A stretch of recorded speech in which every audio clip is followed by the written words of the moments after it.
تو عبد الرحمن کے لبوں پر بھی مسکراہٹ نمودار ہوئی۔ کتنے عرصے بعد انہوں نے سمرین کا یہ موڈ اور انداز دیکھا تھا۔ سمرین کے لبوں پر بھی مسکراہٹ نمودار ہوئی اور وہ بہت لگاوٹ اور دلچسپی سے اسے دیکھنے لگے۔ کبھی اس کا یہ انداز بہت قاتل لگتا تھا انہیں، اور آج بھی انہیں ایسا ہی لگ رہا تھا۔ بیرونی گیٹ چوکیدار نے کھول دیا تھا۔ شفو نے اندرونی دروازہ کھولا اور نیلوفر سرخ ساڑھی میں قیامت بنی اندر داخل ہوئی۔ اس کے پیچھے پیچھے اس کا بھائی تھا۔ عبد الرحمن نے ناگواری سے اسے دیکھا اور اپنے کمرے سے باہر آتے آتے حشام واپس پلٹ گیا۔ ڈیڈی کے سامنے وہ مسعود سے الجھنا نہیں چاہتا تھا۔ اس نے بہت سختی سے اسے یہاں آنے سے منع کیا تھا اور وہ ڈھیٹ بنا پھر آ گیا تھا۔ صوفے پر بیٹھتے ہوئے اس نے نیلوفر کی چیختی ہوئی آواز سنی، تو تم یہاں بیٹھے ہوئے ہو، میں بھی کہوں حویلی سے نکل کے کہاں غائب ہو گئے؟ ابھی تو ایک پاگل مرا ہے، دوسری مرے گی تو یہاں ہی ڈیرے ڈال لو گے، بکو مت۔ عبد الرحمن دھاڑے، اور تم یہاں کیوں آئی ہو؟ چھاپا مارنے۔ مسعود عرف سودے نے دانت نکالے، اور بڑا کامیاب چھاپا مارا ہے بھائی جان۔ ملک عبد الرحمن نے گھور کے اسے دیکھا اور قدرے نرمی سے نیلوفر سے مخاطب ہوئے، پلیز نیلو تم گھر جاؤ، میں یہاں کوئی بدمزگی نہیں چاہتا، کل گھر آؤں گا تو جو بات کرنی ہے کر لینا۔ اور کل کس نے دیکھی ہے ملک صاحب؟ اور یہ بڈھی گھوڑی اب جوان ہو گئی ہے کیا جو بھاگ بھاگ کے ادھر آتے ہو؟ ارے میں تو خبردار، ایک لفظ بھی مزید کہا ورنہ۔ عبد الرحمن کا رنگ غصے سے سرخ پڑ گیا۔ ورنہ کیا کر لو گے تم؟ وہ دائیں پہلو پہ ہاتھ رکھ کر تمسخر سے انہیں دیکھنے لگی۔ ورنہ 3 حرف کہہ کے فارغ کر دوں گا۔ اتنا آسان نہیں ہے ملک صاحب نیلوفر کو فارغ کرنا۔ وہ پہلو سے ہاتھ اٹھا کے لہراتی ہوئی سمرین کے قریب آئی اور اس کی تھوڑی کے نیچے ہاتھ رکھ کر اس کا چہرہ اوپر کیا اور اس کی آنکھوں میں دیکھتی ہوئی گرائی، تمہارا دور گزر گیا ہے، اب میرا دور ہے، سمجھی؟ اور حشام جو کمرے سے باہر آ گیا تھا اس نے اس کا ہاتھ پکڑ کے جھٹکا، shut up, just shut up, ابھی اسی وقت ہمارے گھر سے نکل جائیں اور پھر کبھی یہاں قدم رکھا تو ٹانگیں توڑ دوں گا۔ نیلوفر نے مڑ کر اس کی طرف دیکھا اور اس کی آنکھوں میں جھانک کر مسکرائی۔ تبھی عبد الرحمن نے اس کا ہاتھ پکڑا اور تقریباً کھینچتے ہوئے باہر کی طرف بڑھے۔ حشام تیزی سے سمرین کی طرف بڑھا اور اس کے پاس بیٹھتے ہوئے اپنا بازو اس کے گرد حائل کرتے ہوئے پوچھا، ماما آپ ٹھیک ہیں؟ پریشان نہ ہوں، وعدہ کرتا ہوں وہ آئندہ یہاں قدم نہیں رکھیں گی۔ میں ابھی گارڈ سے بات کرتا ہوں، وہ ہولے ہولے کہہ رہا تھا، اور سمرین اپنے سجیلے بیٹے کو دیکھتے ہوئے سوچ رہی تھی، کیا میں کبھی اپنے رب کا شکر ادا کر پاؤں گی ایسے ہی جیسا کہ اس کا شکر ادا کرنے کا حق ہے؟ سوری رینا، آج رات میں نہیں رک سکوں گا، مجھے اس وقت جانا ہی ہوگا۔ دراصل انہوں نے جھجکتے ہوئے بات پوری کی، حویلی سے نکلتے ہوئے میں نے نیلوفر سے کہا تھا کہ آ رہا ہوں، لیکن جب کراچی پہنچا تو بے اختیار دل نے تمہیں دیکھنا چاہا تو ادھر آ گیا۔ شامی کے لیے بھی دل اداس ہو رہا تھا۔ کوئی بات نہیں ڈیڈی، آپ جائیں۔ حشام بہت بدمزہ ہو رہا تھا۔ اس نے تھوڑی سی دیر میں کیا کیا پروگرام نہ بنا ڈالے تھے کہ آج وہ باہر ڈنر کریں گے۔ کتنا عرصہ ہو گیا تھا انہیں باہر اکٹھے گئے ہوئے، لیکن لمحہ بھر بعد اس نے کہا، آپ ان کو اچھی طرح سمجھا دیجیے گا کہ وہ آئندہ یہاں نہ آئیں۔ نہیں آئے گی۔ انہوں نے حشام کے کندھے پہ ہاتھ رکھا۔ سوری بیٹا، بہت جلد میں اس مسئلے کو حل کروں گا۔ انہوں نے ایک معذرت طلب کرتی نظر سمرین پہ ڈالی۔ وہ خواہ باہر ہنگامہ کرتی رہے گی اور لوگ تماشا دیکھیں گے۔ ٹھیک ہے آپ جائیں، سمرین نے خوش دلی سے کہا تو وہ شکریہ ادا کرتے تیزی سے باہر نکل گئے، کیونکہ باہر نیلوفر نے جو ہارن پہ ہاتھ رکھا تھا تو پھر اٹھانا ہی بھول گئی تھی۔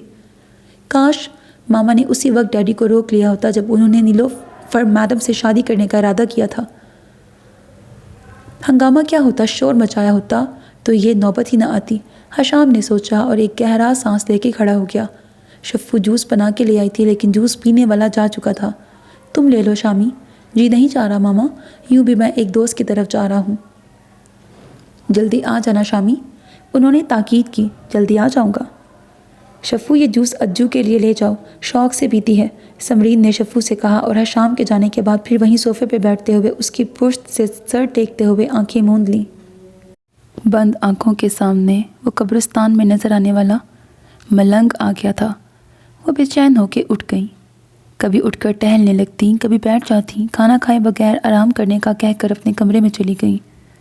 حشام نے اصرار بھی کیا کہ کچھ کھا لیں تو انہوں نے انکار کر دیا، اور میں آپ کے لیے اپنے دوست کے اصرار پر بھی کھانے کے لیے نہیں رکا۔ حشام نے گلہ کیا، سوری شامی، میرا بالکل بھی جی نہیں چاہ رہا، نیند آ رہی ہے اور تھکن سی محسوس ہو رہی ہے۔ وہ معذرت کر کے آ گئی تھیں لیکن پوری رات سو نہیں پائی تھیں۔ ذرا دیر کے لیے آنکھ لگتی تو وہی منظر آنکھوں کے سامنے آ جاتا، تیز برستی بارش، نیم دائرے کی شکل کا برآمدہ، کیری کاٹ میں لیٹا بچہ اور اس کے رونے کی آوازیں وہ گھبرا کے اٹھ جاتی۔ پوری رات یوں ہی گزری تھی اور پھر صبح شام کی یونیورسٹی جانے کے بعد فوراً بعد انہوں نے ڈرائیور کو قبرستان چلنے کے لیے کہا تھا، اور پھر قبرستان کے سامنے کی طرف گاڑی اور ڈرائیور کو چھوڑ کر وہ اکیلی اس طرف چلی گئیں جدھر بگا نامی اس ملنگ نے اپنی جھگی کا بتایا تھا۔ اور کچھ ہی دیر بعد وہ ایک جھگی کے باہر کھڑی تھی۔ یہاں ایک نہیں 6-7 جھگیاں تھیں۔ اب پتہ نہیں وہ کس جھگی میں رہتا تھا، اور کیا یہ وہی ہے؟ اگر وہی ہوا تو میں کیا کروں گی؟ کیا میں اسے اپنے ساتھ لے جاؤں گی؟ نہیں، کیسے لے جا سکتی ہوں؟ کیا بتاؤں گی یہ کون ہے؟ حشام، عبد الرحمن، سب کیا کہیں گے؟ سب مجھ سے نفرت کرنے لگیں گے۔ پھر میں یہاں کیوں آئی ہوں؟ کیا صرف اپنے شک کی تصدیق کرنے؟ اور اگر تصدیق ہو گئی تو کیا میں اسے بتا سکوں گی کہ تم میرے بیٹے ہو؟ اس نے پیشانی پہ آئے پسینے کو صاف کرتے ہوئے جھگی کی طرف دیکھا۔ نہیں، اب یہ ممکن نہیں ہے۔ جہلم اور کراچی اتنا فاصلہ ہے، کیا خبر جن لوگوں نے اسے اٹھایا ہو وہ اسے کراچی لے آئے ہوں؟ تبھی تو وہاں کہیں سے اس کی خبر نہیں ملی تھی۔ کتنا ڈھونڈا تھا احسن نے، وہاں ہوتا تو کوئی تو بتاتا۔ یقیناً یہ لوگ راتوں رات اسے لے کے جہلم سے نکل گئے ہوں گے۔ ایسے بچوں کو یہ لوگ کمائی کا ذریعہ بنا لیتے ہیں۔ احسن کی آواز کانوں میں گونجی اور دل میں جیسے کسی نے چٹکی سی بھری۔ ایک نظر دیکھ تو لوں۔ وہ عفان کی طرح نہیں تھا، نارمل تھا، صحیح بات کر رہا تھا۔ اگر وہ ہمارے پاس ہوتا تو شاید کسی اچھے انسٹیٹیوٹ میں پڑھ رہا ہوتا۔ نہیں، یہ میں کیا کرنے لگی ہوں؟ نہیں، مجھے اس سے کچھ نہیں پوچھنا، مجھے کچھ نہیں جاننا۔ وہ تیزی سے پیچھے مڑی، تبھی اس کے دائیں طرف والی جھگی کا پردہ ہٹا کے کوئی باہر نکلا۔ ہے، کون ہے آپ؟ کدھر آئی ہیں؟ کدھر واپس جا رہی ہیں؟ اس نے اپنے دائیں طرف مڑ کر دیکھا، یہ تو وہی تھا جس نے اپنا نام بگا بتایا تھا۔ وہ اسے یک ٹک دیکھنے لگی۔ ارے آپ بیگم صاحبہ! وہ اس کی طرف بڑھا۔ سلام بیگم صاحبہ! قریب آ کر اس نے کہا تو اس نے سر ہلایا۔ وہ اسے غور سے دیکھ رہی تھی۔ تم ہمیشہ سے یہاں ہی رہتے ہو؟ نا جی، ہم پنجاب سے آئے ہیں، ادھر جہلم کے پاس ہی ہمارا گاؤں ہے۔ سنا تھا کراچی میں بہت کاروبار ہے، سو ادھر آ گئے۔ اور سمرین کو لگا جیسے وہ یوں ہی گر جائے گی۔ اس نے ادھر ادھر سہارے کے لیے دیکھا، لیکن آس پاس ایسا کچھ نہ تھا جس کا سہارا لیتی۔ خیریت ہے بیگم صاحبہ؟ آپ کی طبیعت تو ٹھیک ہے نا؟ آپ یہاں کیسے؟ کسی سے کوئی کام تھا؟ آپ ضرور کھانو بابا سے ملنے آئی ہوں گی۔ اس کے دم میں بڑی جان ہے، بس ایک بار دم کرتا ہے تو چھوٹی موٹی بیماریاں تو یوں غائب ہوتی ہیں۔ اس نے چٹکی بجائی۔ نہیں، سمرین نے نفی میں سر ہلایا۔ تم نے اپنا نام بگا بتایا تھا نا؟ ہاں جی۔ اور تمہارے ماں باپ سگے ہیں کیا؟ آہو جی، بالکل سگے۔ وہ اپنی داڑھی کھجا رہا تھا۔ یہ کیا ہوا ہے؟ سمرین نے ڈرتے ڈرتے اس کی ناک کی طرف اشارہ کیا۔ یہ پھوڑا نکل آیا تھا، بڑا درد کرتا تھا، رات چیرا لگوایا ہے۔ اور یہ؟ اس نے اس کی پیشانی کی طرف اشارہ کیا۔ یہ جو رسولی ہے تمہاری پیشانی پر پیدائشی ہے کیا؟ نا جی، سال بھر پہلے یہ ذرا سی چنے کے دانے کے برابر ابری تھی اور اب اتنی بڑی ہو گئی ہے۔ بڑے ہسپتال والوں نے کہا ہے کہ کسی دن آ جانا، آپریشن کر دیں گے۔ سمرین نے ایک گہرا اطمینان بھرا سانس لے کر اس کے نچلے ہونٹ کو بغور دیکھا، جو بالکل صحیح تھا، کہیں کوئی ٹانکا وغیرہ نہیں لگا تھا۔ تمہارے سر پر بال نہیں ہیں کیا؟ گرمی لگتی ہے اور پھر جوئیں بھی پڑ جاتی ہیں۔ 2-3 ماہ بعد سر صاف کروا دیتا ہوں۔ بگے، یہ کچھ پیسے رکھ لو، آپریشن کروا لینا رسولی کا۔ اس نے ہاتھ میں پکڑے پاؤچ سے کچھ رقم نکال کر بغیر گنے اس کی طرف بڑھائی۔ میں دراصل تمہارا ہی شکریہ ادا کرنے کے لیے آئی تھی۔ اس روز میری طبیعت خراب ہو گئی تھی تو تم نے میرے بیٹے کی مدد کی تھی۔ شکریہ، مہربانی بیگم صاحبہ۔ اس کے دانت بڑے نوٹ دیکھ کر نکل آئے تھے۔ سمرین واپس مڑی، اس کے اندر اطمینان تھا۔ شکر ہے یہ وہ نہیں ہے، اس نے دل ہی دل میں کہا، اور پھر چھٹک کے رک گئی۔ کیا میں نہیں چاہتی کہ وہ زندگی کے کسی موڑ پر مجھے ملے؟ پھر بے چین کیوں ہوتی ہوں، تڑپتی کیوں ہوں، دعائیں کیوں مانگتی ہوں اس کی سلامتی کی؟ اگر وہ زندہ ہوا اور یوں ہی کسی روز میرے سامنے آ کے کھڑا ہو گیا بگے کی طرح، تو کیا میں اس سے نظریں چرا لوں گی؟ تو کیا میں اس سے نظریں چرا سکوں گی؟ کیا میں اعتراف کر سکوں گی کہ اسے میں نے جنم دیا تھا اور ایک گناہ کی طرح رات کے اندھیرے میں پھینک دیا؟ نہیں میرے اللہ، نہیں، مجھے کسی آزمائش میں مت ڈالنا۔ مجھے بس معاف کر دے میرے اس جرم کو، اس غلطی کو۔ اس کے آنسو اس کے رخساروں پر پھیل رہے تھے اور اس کے لبوں سے نہیں نکل رہا تھا۔ دادی، آپ کو محیط کیسا لگا؟ امل دادی کی گود میں سر رکھے لیٹی تھی۔ اپنے شامی جیسا ہی لگا مجھے۔ دادی نے اس کی پیشانی پر بکھرے بال پیچھے کیے، لیکن کچھ کم گوسا ہے۔ دکھ بھی تو بہت جھیلا ہے نا اس نے۔ 7 سال تک ماں کو یوں بستر پہ پڑے دیکھنا آسان تو نہیں ہے۔ جی دادی، وہ اپنی ماں کی وجہ سے بہت پریشان رہتا ہے، لیکن وہ بہت اچھا ہے، بہت کیئرنگ ہے۔ میرا بہت خیال رکھتا تھا وہاں، حالانکہ تب اسے پتہ بھی نہیں تھا کہ میں اس کی اکلوتی پھپھی کی بیٹی ہوں۔ اللہ اسے صحت اور زندگی دے۔ عثمان کے لیے تو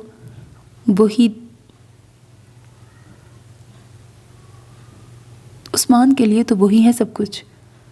دادی، شامی اور موہد دونوں ہی کہہ رہے ہیں حویلی چلنے کو، آپ بھی چلیں نا میرے ساتھ۔ اس نے دادی کی طرف دیکھا۔ وہ 1 ہفتہ پہلے ہی بولٹن سے پاپا کے ساتھ آئی تھی۔ حشام اور موہد کل رات اسے ملنے آئے تھے۔ انکل عثمان اور موہد کے آنے پر مامی اور حشام بھی حویلی گئے ہوئے تھے۔ یوں بھی چھٹیاں تھیں اور اب وہ دونوں اسے حویلی ساتھ چلنے کا کہہ رہے تھے۔ ماں جی تمہیں بہت یاد کرتی ہیں، اور انہوں نے خاص طور پر تاکید کی تھی مجھے کہ تمہیں ساتھ لے کے آؤں۔ غالباً 3 سال ہو گئے ہیں تمہیں ان سے ملے۔ ان کی مرحوم بیٹی کی نشانی ہو، ملنے کو دل تو چاہتا ہے نا ان کا۔ حشام نے اسے قائل کرنے کی کوشش کی تھی۔ وہ خود بھی جانا چاہتی تھی، لیکن دادی کا خیال اسے روکتا تھا۔ 10 ماہ بعد وہ آئی تھی اور دادی بھی اس کے لیے بے حد اداس تھیں۔ دادی چلے نا ساتھ، اس نے پھر کہا تو انہوں نے چونک کر اس کی طرف دیکھا۔ نہیں بیٹا تم جاؤ، نانی سے مل کر آ جانا۔ میں نے تو شفیق سے بھی کہا ہے کہ مل آئے جا کر، تمہاری ماں کے بعد شاید 1-2 بار ہی گیا ہوگا وہاں۔ داماد بھی تو بیٹوں کی طرح ہوتے ہیں۔ تو اس نے سوالیہ نظروں سے ان کی طرف دیکھا۔ انہوں نے کیا کہا؟ دراصل وہ پہلے ہی زویا کی طرف جانے کا پروگرام بنا چکا تھا۔ تم شامی اور موہد کے ساتھ حویلی چلی جاؤ، میں اور شفیق زویا کی طرف جائیں گے، اور واپسی پر 1 دن تمہارے پاس رک کر تمہیں ساتھ لیتے ہوئے آ جائیں گے۔ ہاں یہ ٹھیک ہے۔ وہ اٹھ کے بیٹھ گئی۔ آپ کتنے دن زویا پھپھو کی طرف رہیں گے؟ میرا ارادہ تو ہفتہ بھر رہنے کا ہے۔ زویا بھی اصرار کر رہی ہے، لیکن دیکھو اب شفیق کی کیا مرضی ہے۔ شامی تو کل واپس جانے کو کہہ رہا ہے، آپ کب جائیں گی؟ دیکھو اب شفیق کیا کہتا ہے، 1-2 دن میں ہم بھی نکل جائیں گے۔ لمحہ بھر خاموش رہنے کے بعد دادی نے امل کی طرف دیکھا اور کہا، امل؟ جی دادی۔ امل چونکی۔ وہ سوچ رہی تھی کہ حویلی میں کیا کیا لے کے جائے۔ بیٹی تم سے ایک بات کرنی تھی۔ اب زویا کی طرف جائیں گے تو وہ ضرور پھر بات کرے گی۔ ویسے تو مجھے اندازہ ہے، لیکن پھر بھی شفیق نے کہا تھا تم سے ضرور پوچھ لوں۔ کیا بات دادی؟ امل نے حیرت سے پوچھا۔ تمہاری پھپھو نے 1-2 بار پہلے بھی ذکر کیا تھا بلال کے لیے، اب پھر کہا ہے کہ شفیق سے بلال کے لیے تمہارے رشتے کی بات کروں۔ کون؟ وہ بلو؟ وہ ایک دم اچھل پڑی۔ ہائے دادی، پھپھو نے ایسا سوچا بھی کیسے؟ ایک تو وہ مجھ سے 2 سال چھوٹا ہے، ابھی تو FSC میں ہے، اور میں اس بلونگڑے سے شادی کروں؟ اسے ایک دم ہنسی آ گئی۔ دراصل یہ تمہاری پھپھو کی محبت ہے کہ وہ اپنے بھائی کی اکلوتی بیٹی کو بہو بنانا چاہتی ہے۔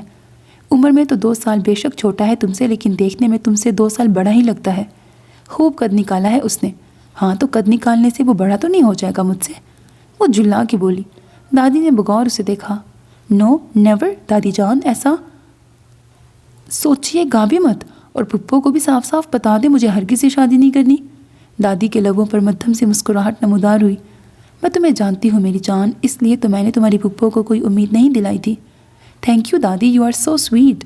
اس نے دادی کے گلے میں باہیں ڈال کر ان کا رخسار چوم لیا۔ میں نے شفیق کو بتایا ہے کہ تمہارا رجحان حشام کی طرف ہے، بہت بنتی ہے تمہاری اس سے، اور دونوں ایک دوسرے پہ جان دیتے ہیں۔ ہاں وہ تو ٹھیک ہے دادی۔ اس نے ان کے گلے سے باہیں نکالتے ہوئے پریشانی سے ان کی طرف دیکھا۔ میرا مطلب ہے کہ تمہارا اور حشام کا جوڑا اچھا رہے گا۔ زویا کو بھی میں نے دبے لفظوں میں بتا دیا تھا کہ تم شامی کو پسند کرتی ہو۔ انہوں نے وضاحت کی۔ آپ کا مطلب ہے میری اور حشام کی شادی؟ ہاں، دادی مسکرائیں۔ بچپن سے تم دونوں کا ساتھ ہے، اور میں تمہارے دل کا حال جانتی ہوں۔ نہیں، بالکل نہیں، آپ میرے دل کا حال بالکل نہیں جانتی۔ اس کے لہجے میں ناراض کی جھلک رہی تھی اور سبز آنکھوں کی چمک دھندلی ہوئی تھی۔ دادی نے حیرانی سے اسے دیکھا۔ کیا تم اور حشام؟ میں اور شامی، اس نے ان کی بات کاٹی۔ ہم دونوں بہت اچھے دوست ہیں اور ایک دوسرے سے بہت محبت کرتے ہیں۔ اسے کانٹا بھی چبھے تو مجھے تکلیف ہوتی ہے، اور میرا ایک آنسو اسے تڑپا دیتا ہے۔ بچپن سے لے کے اب تک وہ ہمیشہ میرے ساتھ میرا محافظ بنا رہا، لیکن اس کا یہ مطلب ہرگز نہیں کہ آپ اس کی اور میری شادی کے متعلق سوچیں۔ میں نے تو ایسا کبھی نہیں سوچا، ایک لمحے کے لیے بھی نہیں، کہ میری شادی شامی سے ہو، اور اس نے بھی یقیناً کبھی بھی ایسا نہیں سوچا ہوگا۔ وہ تو میرا بھائی ہے دادی، سگا بھائی۔ اس کی آنکھوں سے آنسو بہنے لگے۔ میں تو سمجھی تھی تم شامی سے، اسی لیے تو میں نے زویا کو بھی ٹال دیا تھا کہ شفیق اور تم سے بات کروں گی۔ دادی ٹہر ٹہر کر بول رہی تھی۔ ہاں تو ٹھیک کیا آپ نے، اس نے ننھے بچوں کی طرح ہاتھوں کی مٹھیوں سے اپنے رخسار صاف کیے۔ مجھے اس بلو بلونگڑے سے بھی شادی نہیں کرنی، اور پھر آپ کو جلدی بھی کیا ہے؟ پہلے پڑھ تو لوں جتنا پڑھنا ہے، پھر سوچیے گا میری شادی کے متعلق۔ اور ہاں، میں نے جب بھی شادی کی تو موہت سے کروں گی، نہ حشام نہ بلال۔ اور حشام جو گاؤں جانے کے متعلق اس کا پروگرام پتہ کرنے آیا تھا، وہاں سے ہی واپس پلٹ گیا۔ اس کے اندر کہیں کچھ ہوا تھا۔ اس نے کبھی اپنی اور عمل کی شادی کے متعلق نہیں سوچا تھا۔ اس کے ذہن میں یہ بھی کہیں نہیں تھا کہ وہ اور عمل کبھی الگ ہو سکتے ہیں۔ اس نے اپنے لیے جتنے خواب دیکھے تھے اس سب میں عمل اس کے ساتھ ہی تو تھی۔ پھر یہ عمل، اس کا دل جیسے نیچے ہی نیچے پاتال میں گرتا جا رہا تھا۔ وہ ابھی پورے 20 سال کا بھی نہیں ہوا تھا۔ وہ اپنی کیفیت سمجھ نہیں پا رہا تھا، لیکن اس کا جی چاہ رہا تھا کہ وہ دھاڑے مار مار کے روئے، جیسے اس سے اس کی قیمتی متاع چھین گئی ہو۔ وہ اپنے اور عمل کے درمیان موجود محبت کے جذبے کو سمجھ نہیں پایا تھا۔ وہ عمل سے محبت کرتا تھا، اسے ہر وقت عمل کا خیال رہتا تھا، وہ اس کی دلجوئی کرتا تھا، اس کی ناراضگی اس سے برداشت نہیں ہوتی تھی، یہ وہ جانتا تھا۔ لیکن وہ اس کے ساتھ زندگی گزارنا چاہتا ہے، اس کے ساتھ شادی کرنا چاہتا ہے، اس کا ادراک اسے ابھی ابھی ہوا تھا۔ وہ اس کے بغیر کیسے رہے گا؟ سڑک کراس کر کے جب اس نے اپنے گھر میں قدم رکھا تو وہ یہی سوچ رہا تھا، اور اس کے حلق میں نمک گھلتا جا رہا تھا۔ وہ اپنے بیڈ روم میں جانے کے بجائے لیونگ میں ہی بیٹھ گیا، جیسے ٹانگوں سے طاقت ختم ہو رہی تھی۔ ضبط کرنے کی کوشش میں اس کی آنکھیں سرخ ہو رہی تھیں۔ آنسو جو حلق میں گر رہے تھے انہوں نے حلق میں کڑواہٹ بھر دی تھی۔ پتہ نہیں کتنی دیر تک وہ یوں ہی ہونٹ بیچے بیٹھا رہا۔ عمل کے ساتھ گزرے بہت سارے منظر آنکھوں کے سامنے آ رہے تھے۔ بچپن، لڑکپن اور اسکول میں اگر ٹیچر اسے کسی اور سیٹ پہ بٹھا دیتی تھی تو وہ کیسے حلق پھاڑ پھاڑ کے روتی تھی کہ اسے شامی کے ساتھ ہی بیٹھنا ہے، اور ٹیچر کو اسے اس کی سیٹ پہ بٹھانا پڑتا تھا۔ 5ویں جماعت تک وہ دونوں اکٹھے بیٹھتے رہے تھے۔ 6ٹھی میں لڑکیوں کا سیکشن الگ ہوا تو تب محب سے اس کی دوستی ہوئی تھی۔ 5ویں تک وہ کسی کو دوست نہیں بنا سکا تھا، لیکن عمل پھر بھی اس کی کلاس کے چکر لگاتی رہتی تھی۔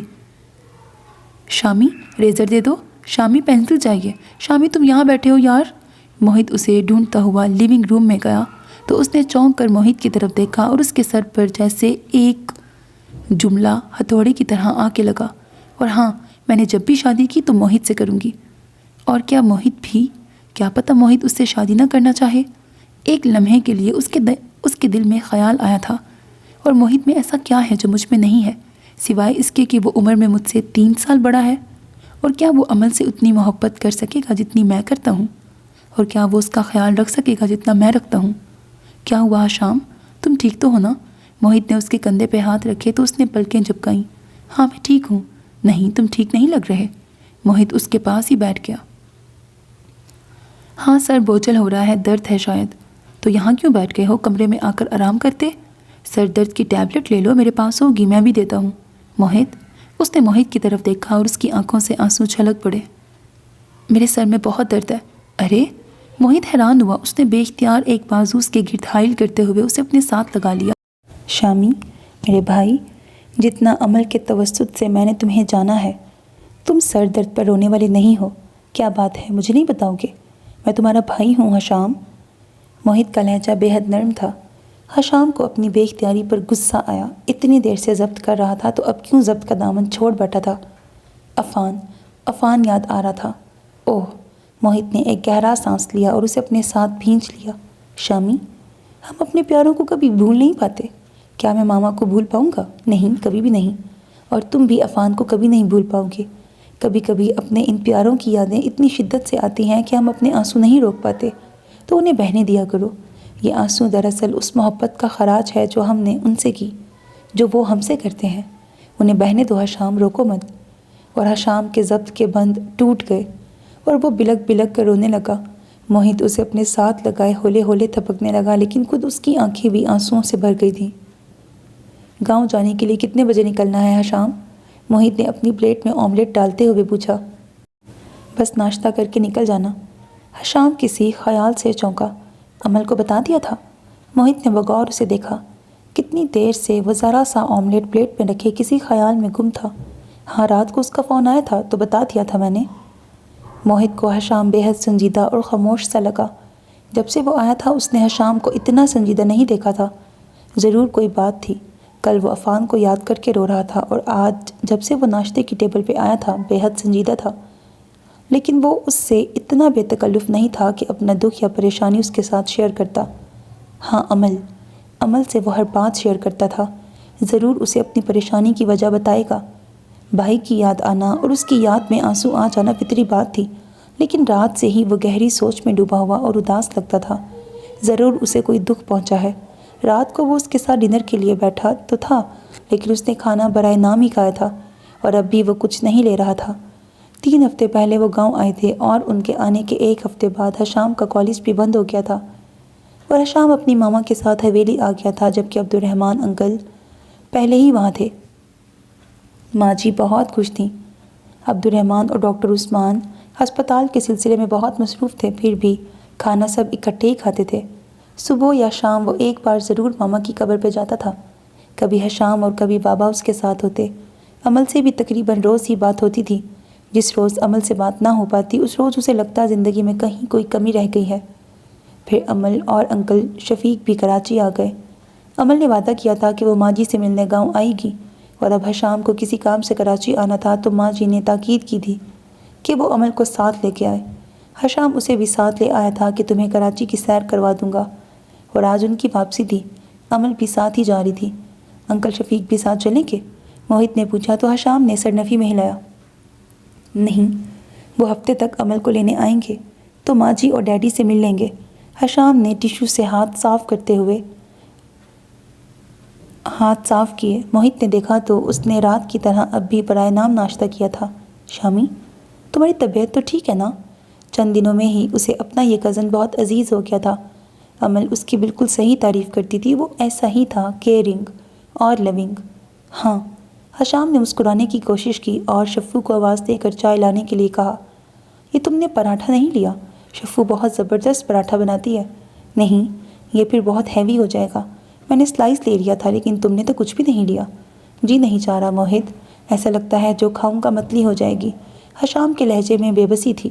ساری رات اس نے جاگ کر گزاری تھی اور پوری رات وہ خود کو سمجھاتے سمجھاتے تھک گیا تھا، لیکن دل تھا کہ سمجھتا ہی نہیں تھا۔ چلو اٹھو، کسی ڈاکٹر کے پاس چلتے ہیں۔ موہت نے تشویش سے اسے دیکھا۔ اب ایسی بھی طبیعت خراب نہیں ہے کہ ڈاکٹر کی ضرورت پڑے۔ وہ زبردستی ہنسا۔ دراصل رات نیند نہیں آئی، اس وجہ سے۔ نیند نہ آنے کی بھی تو کوئی وجہ ہوگی نا حشام؟ موہت نے پیار سے کہا تو حشام نے نظریں چرا لیں۔ نہیں، کوئی خاص وجہ نہیں، بس کبھی کبھی نیند نہیں آتی مجھے۔ کبھی کسی ڈاکٹر سے مشورہ کیا؟ نہیں۔ حویلی جا کے بابا سے بات کروں گا۔ تبھی ڈور بیل ہوئی اور ساتھ ہی گیٹ کھلنے کی آواز کے ساتھ ہی شفو کی آواز آئی۔ عمل باجی آئی ہیں۔ اس نے اندرونی گیٹ کھولا۔ موہت اور حشام نے ایک ساتھ گردن موڑ کے دیکھا۔ وہ دونوں ڈائننگ روم کے بجائے ٹی وی لاؤنج میں ہی ناشتہ کر رہے تھے۔ عمل اپنا بیگ گھسیٹتے ہوئے لاؤنج میں آئی۔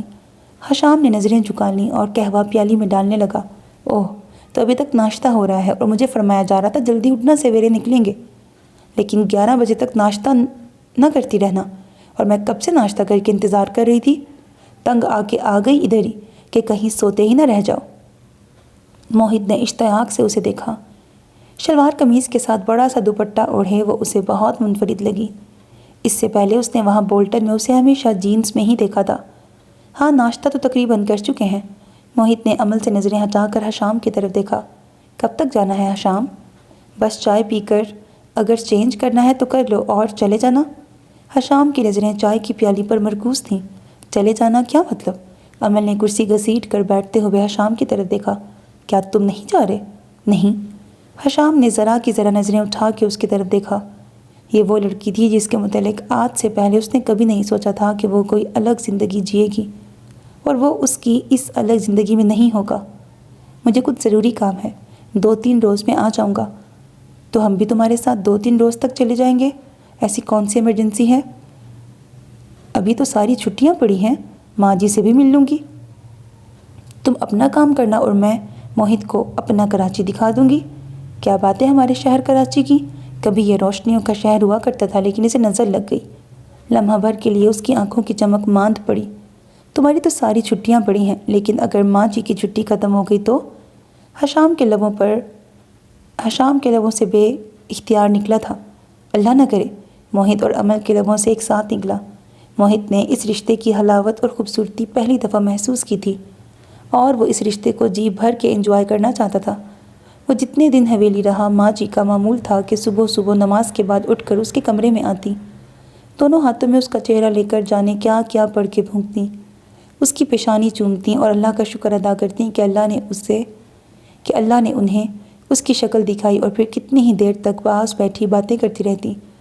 ناشتے، لنچ، ڈنر تینوں وقت اصرار کر کر کے کھلاتی، اور یہ سب اس کے لیے بہت انوکھا اور بہت دلکش تھا۔ سوری، حشام نے نظریں جھکا لیں۔ دراصل ماں جی کی طبیعت ٹھیک نہیں رہتی، انہوں نے بہت تاکید کی تھی کہ تمہیں جلدی لے کے آؤں۔ ماں جی کی طبیعت اب ایسی بھی خراب نہیں تھی، موہت نے سوچا۔ یوں تو زندگی کا کچھ پتہ نہیں کہ ابھی ہنستا کھیلتا بندہ آنکھیں بند کر کے رخصت ہو جائے، لیکن ماں جی بظاہر اسے خاصی چاق و چوبند نظر آتی تھیں۔ حشام، تمہاری طبیعت ٹھیک ہے؟ امل بہت غور سے اسے دیکھ رہی تھی۔ ہاں، اس نے نظریں نہیں اٹھائی تھیں۔ نہیں، تم ٹھیک نہیں لگ رہے۔ کیا بات ہے شامی؟ ماما، اجو اور ڈیڈی تو ٹھیک ہے نا؟ ہاں سب ٹھیک ہیں، بس سر میں درد ہے ہلکا سا۔ لیکن مجھے کیوں لگا سب ٹھیک نہیں ہے؟ اور یہ صرف سر درد تو نہیں ہے شامی، تم کچھ چھپا رہے ہو مجھ سے۔ امل کی نظریں اب بھی اسی پہ تھیں۔ کیا ہے امل، تم بھی پیچھے ہی پڑ جاتی ہو؟ وہ جھنجھلایا۔ رات نیند نہیں آئی تھی، اس وجہ سے سر بوجھل ہے۔ کچھ دیر آرام کروں گا تو طبیعت ٹھیک ہو جائے گی۔ تو ٹھیک ہے، پھر میں چلتی ہوں، تم آرام کرو۔ امل اٹھ کھڑی ہوئی۔ اس کا خیال تھا کہ کچھ مسئلہ ضرور ہے۔ شاید وہ موہت کے سامنے ڈسکس نہیں کرنا چاہتا، شاید ابھی ان میں اتنی بے تکلفی نہیں ہوئی تھی کہ وہ اپنے مسائل اس کے سامنے بیان کرتا۔ کیا مطلب، کہاں جا رہی ہو تم؟ حشام بوکھلایا۔ کیا جانا نہیں ہے تمہیں؟ میں نے رات ڈیڈی کو بتا دیا تھا کہ صبح روانہ ہوں گے، وہ انتظار کر رہے ہوں گے۔ تو اب بتا دو نا، ہم تمہارے ساتھ ہی آئیں گے۔ امل نے لاپرواہی سے کہا۔ لیکن میں تو کچھ دیر بعد حیدرآباد جا رہا ہوں۔ اسے بر وقت سوجھا تھا۔ ہمارا ایک کلاس فیلو ہے جو جواد، اس کے فادر کی ڈیتھ ہو گئی ہے، تو ہم 7 لڑکے تعزیت کے لیے جا رہے ہیں، اور میں وہاں سے ہی حویلی آ جاؤں گا۔ جواد کے ساتھ اس کی کوئی خاص دوستی نہ تھی، لیکن وہ کلاس فیلو تھے، اور اس کے کافی کلاس فیلو آج تعزیت کے لیے جا رہے تھے۔ اس سے بھی انہوں نے فون کر کے پوچھا تھا، اس کا ارادہ تھا کہ فون پر ہی تعزیت کر دے گا، لیکن ابھی اس نے جانے کا پروگرام بنا لیا تھا۔ اسے سنبھلنے کے لیے کچھ وقت چاہیے تھا، وہ کم از کم چند دن عمل کا سامنا نہیں کرنا چاہتا تھا۔ اوہ سوری، عمل بیٹھ گئی۔ بہت افسوس ہوا۔ کیا ہوا تھا انہیں؟ ہارٹ اٹیک، اس نے مختصراً کہا اور کھڑا ہو گیا۔ موہت، تم تیار ہو جاؤ، میں خان چاچا کو کہتا ہوں۔ وہ فوراً باہر چلا گیا، اور عمل نے موہت کی طرف دیکھا۔ شامی بہت حساس ہے، اس نے یقیناً اپنے دوست کے والد کی ڈیتھ کا اثر اپنے دل پہ لیا ہوگا۔